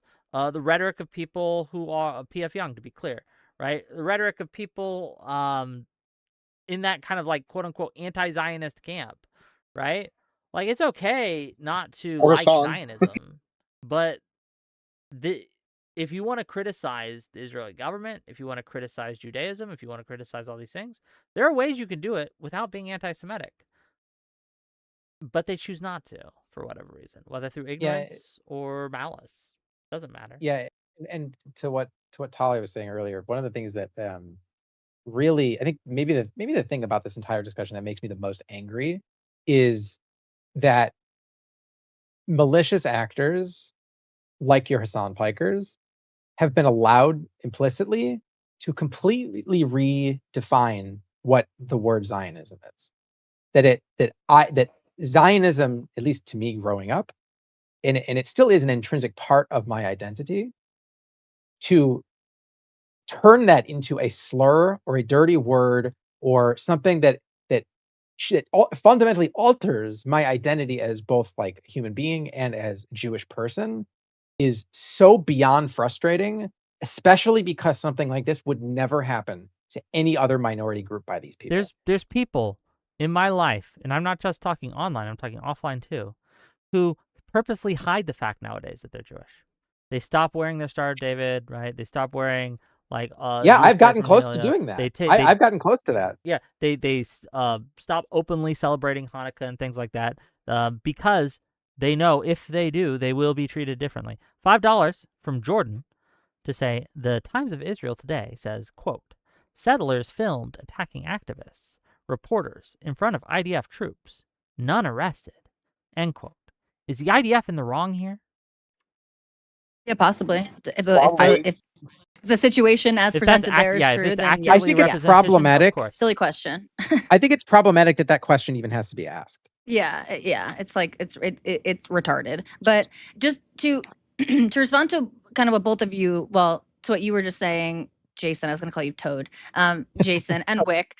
There are non-Jews are impacted by anti-Semitism and by anti-Zionism. Wick, you are an example. You are treated with anti-Semitism in the same way that Magdi Jacobs online is treated with anti-Semitism, in the same way that Haley Stevens, I would say, was a victim of anti-Semitism. So your point is very well taken. And again, that sort of is part of the reason too why we need to just accept anti-Zionism as a hate movement and not insist on tying it to anti-Semitism, because the truth is non-Jews are targeted by this type of discrimination and hatred as well. And just this is somewhat of a separate point, I guess, but along the lines of Jews being targeted or non-Jews rather, also being victims of this type of discrimination, there's a sort of myth in the Jewish community that the reason that a lot of Jewish last names were changed is when they came over through Ellis Island, that essentially like the guards or whatever, who was ever working, like they were just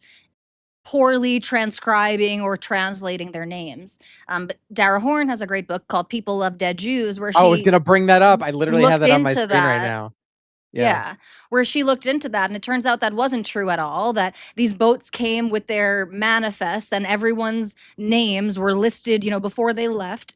Their names were transcribed over exactly how it was written. And it was the fact that actually huge numbers of Jews went to change their names because they didn't want to sound so Jewish.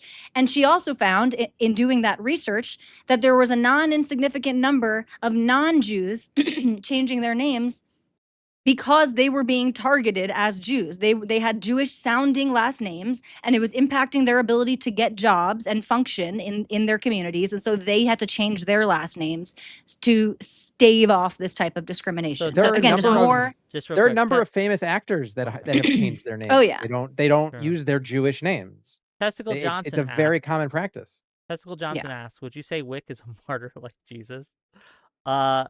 Big Bad Booty Daddy says Wick is targeting Jews like Reservoir. I don't think Reservoir is Jewish. I don't know. Is he?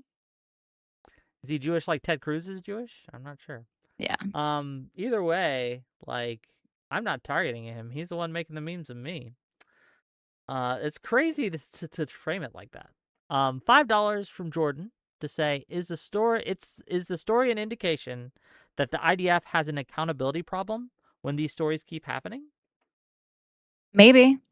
Yeah, might very be. well could be. Yeah. And again, that's your point. This is the what I was telling to Young.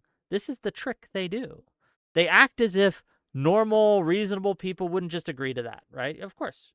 Like that for some reason, because we don't want to kill all the Jews or because we don't support Hamas, that we would object to that framing. No, the IDF probably does have an accountability problem. They probably do commit war crimes. They probably do horrible things like that, right? I'll see to every single point.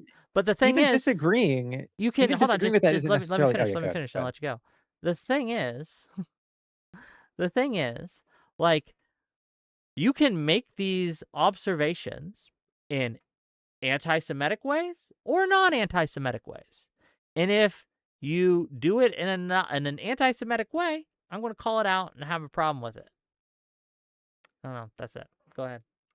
I was just going to say, like, you could also in an honest way disagree and say, no, I think the IDF doesn't have an accountability problem because X, Y, or Z. You could have your reasons, right? And Mhm. they very well could be valid, because I'm sure it is a very, very common thing that I got very used to, of like seeing viral moments on social media of things that were supposedly happening between the IDF and Palestinians, and sometimes they're not true, but sometimes they are Correct. true, right? And unfortunately, we can't always know what the reality is, what's true about it, right? I think we all basically said it's very possible that they have an accountability problem, right? And it very well could be, and it also very well might not be. I don't know, right? But as long as Mhm. you're honest about how you engage with it, and you're not going to, it's not very obvious that you're just ideologically driven and you're refusing anything that is against, that is against your, your preconceived notions, then then I think that's reasonable. You have to be honest about it. Maybe this is I don't know if it's adding to, but I think that in to that point, I find myself oftentimes arguing the other side, like arguing against aspects of Israel and Zionism when I'm talking to, say, my cousins or other family members of mine or friends of mine in those circles, because they have a little bit more too dogmatic over they wouldn't even concede points that we're making right now about what's happening in the settlements or in the Oh, West me Bank. too. Yeah. And so I find that, I'm sure a lot of people on the far left would think, oh, they make these assumptions about what I believe or what other left wing Jews believe. Really, they have no clue. They have no sense of what they're actually talking about. But it's also that, like, the demand of the maximal agreement of, like, you can't, like, you are not a good, you're not a good Jew if you don't agree that, there is a genocide, and also the IDF is the Nazis, and also Israel shouldn't exist. And if you don't accept all of those things, you are a bad Jew. You're not one of the good ones. I was told by someone recently in my local community here in real life that they could not support me because of my associations with Israel. However, I could prove to her that I've changed by donating. If I would make a public donation Oh my to God. the local university chapter of Students and Faculty for Justice in Palestine. She asked if I would be willing to make a public donation, then she would be happy to support me. This happened less than 5 days ago. Would you consider this an example of anti-Semitism? Yes, absolutely. Mm. I know this I person have is to not go. Thank making you. these. Yeah. Hi, Mandel. I don't know if you Mendel. guys know who Fritz Haber was, but he's the ultimate example of the Jew who tried his best to not be the Jew and Mm. didn't really matter in the end. It's like the Yeah, Avsexia. the purity testing is getting more intense by the day. It is. And that is anti-Semitic. Like, that's where, to me, yes, right. You are literally just choosing people because they're Jewish to Yes. force this purity Yes. test. Yeah, they have to. Yes. Jews are met with suspicion until proven Yes. otherwise. Yeah, And I had people a act as very if influencers have no influence over this. And that's just not true, right? Obviously, influencers, media, the way people discuss these issues, even in their own communities, this feeds into this behavior, which is anti-Semitic. So again, a thing is what it does. I can't stress that enough. We don't have too much time left. Thank you, Whick. Thank you so Yes. much. You Yes. really I was are. gonna You say, really are a I was gonna champion. add one more thing on top of what we were saying. I didn't kick Oh. him. He just left. But go ahead. I was gonna say, a very close friend of mine from college that I became friends with in college. We had a very, very close relationship. And after October 7th, and I think he's Iraqi and Jordanian. Um, and I remember asking him, and I don't think he has any connection to any Palestinians whatsoever. And I remember asking him after October 7th, sometime, I think maybe once the retaliation began, asking, like, I initiated a conversation with him saying, like, hey, I don't know if you know anybody there, but, like, I hope they're safe and I hope everybody is, that is doing okay. And he thanked me. And then maybe 2 weeks later, he says to me, um, I've decided to cut out anybody in my life that doesn't immediately condemn and call this a genocide. And this was maybe like November of 23. Okay. He's like, where do you stand on it? And I'm like, first of all, fuck you. I don't answer like ultimatums like that. But also, so everything that we've been through as friends is completely out the window because of this purity test you are now imposing on me. And that was very, very frustrating. And it's exactly that purity testing, like Tyler, like you went through, is, donate, prove to me you're a good one. Yes. Yeah, no, it's despicable. And also the part that like Jews don't get to talk about enough because we're just made fun of when we do this. Yep. It's really heartbreaking. It's like really, really, really sad and destabilizing to go through this. And it's on isolating. on the personal level. It's extremely isolating and alienating. Yes, absolutely. Yeah, And it's I don't know about you, but I unnecessary. feel It's unnecessary. Sorry? All this is Oh, yeah. unnecessary. It's just Yeah. sad. It's Yeah, sad. I'm sad for you. Okay. Thank you. Maybe is this cringe to say? I don't know, but we appreciate it. I don't like it. It's weird. It feels weird, but it's just true. I look at what happens to you guys, and I'm like, well, shit. That's fucking crazy. That sucks. And I think if I was that, how would I feel in that situation? And it's gross, right? It's gross. And like you said, like I have suffered consequences for, Yes. again, coming out and speaking out against this stuff, right? I've suffered consequences. One might argue that the whole reason, right, the root cause of the snarking that Destiny and I received is because of our positions on Israel-Palestine. Yeah, you're not even is Jewish. The core of it.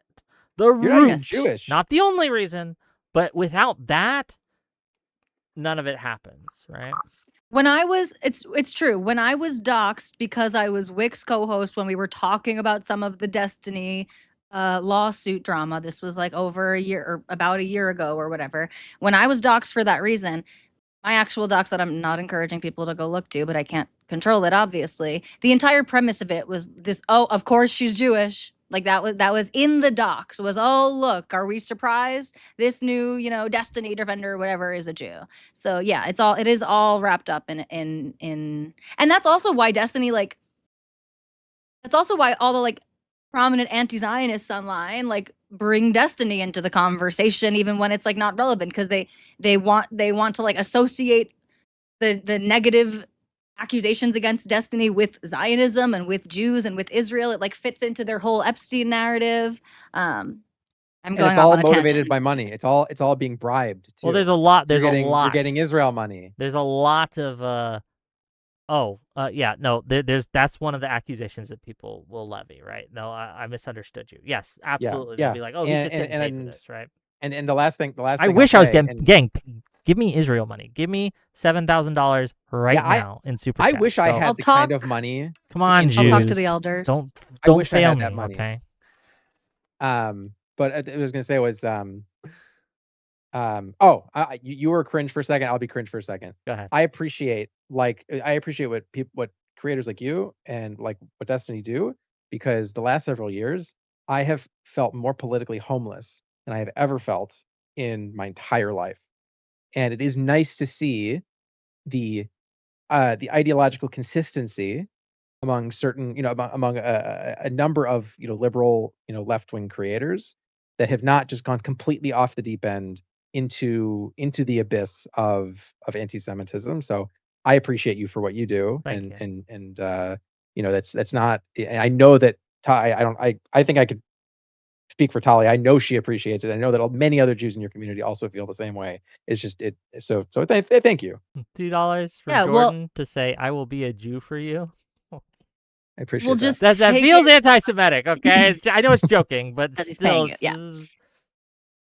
No, yeah, but on that note, yes, Wick, we appreciate you, and to make it less about you, so maybe it's a little less cringe. Yeah, a little. I am, I'm not gonna say regularly, but periodically moved to tears when I hear non-Jews make passionate pleas and arguments on the behalf of the Jewish people in our defense. It means a lot, because by doing so, you have almost nothing to gain, and you are opening yourself up to a tremendous amount of slander and abuse and criticism. And I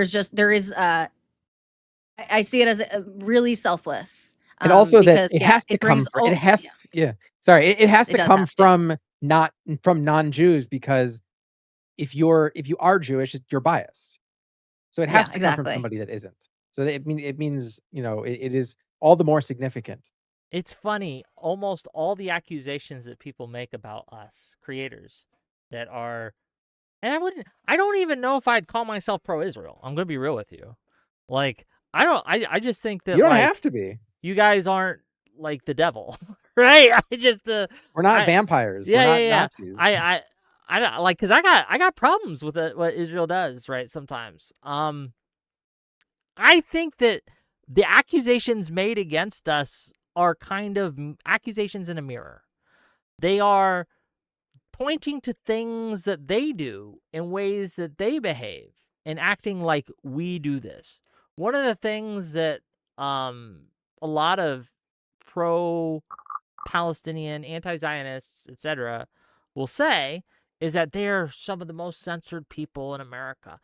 That's true in certain instances. Like, obviously, I wouldn't, again, take away the fact that the Trump administration has done some targeting of people who just made pro-Palestinian work. That has happened.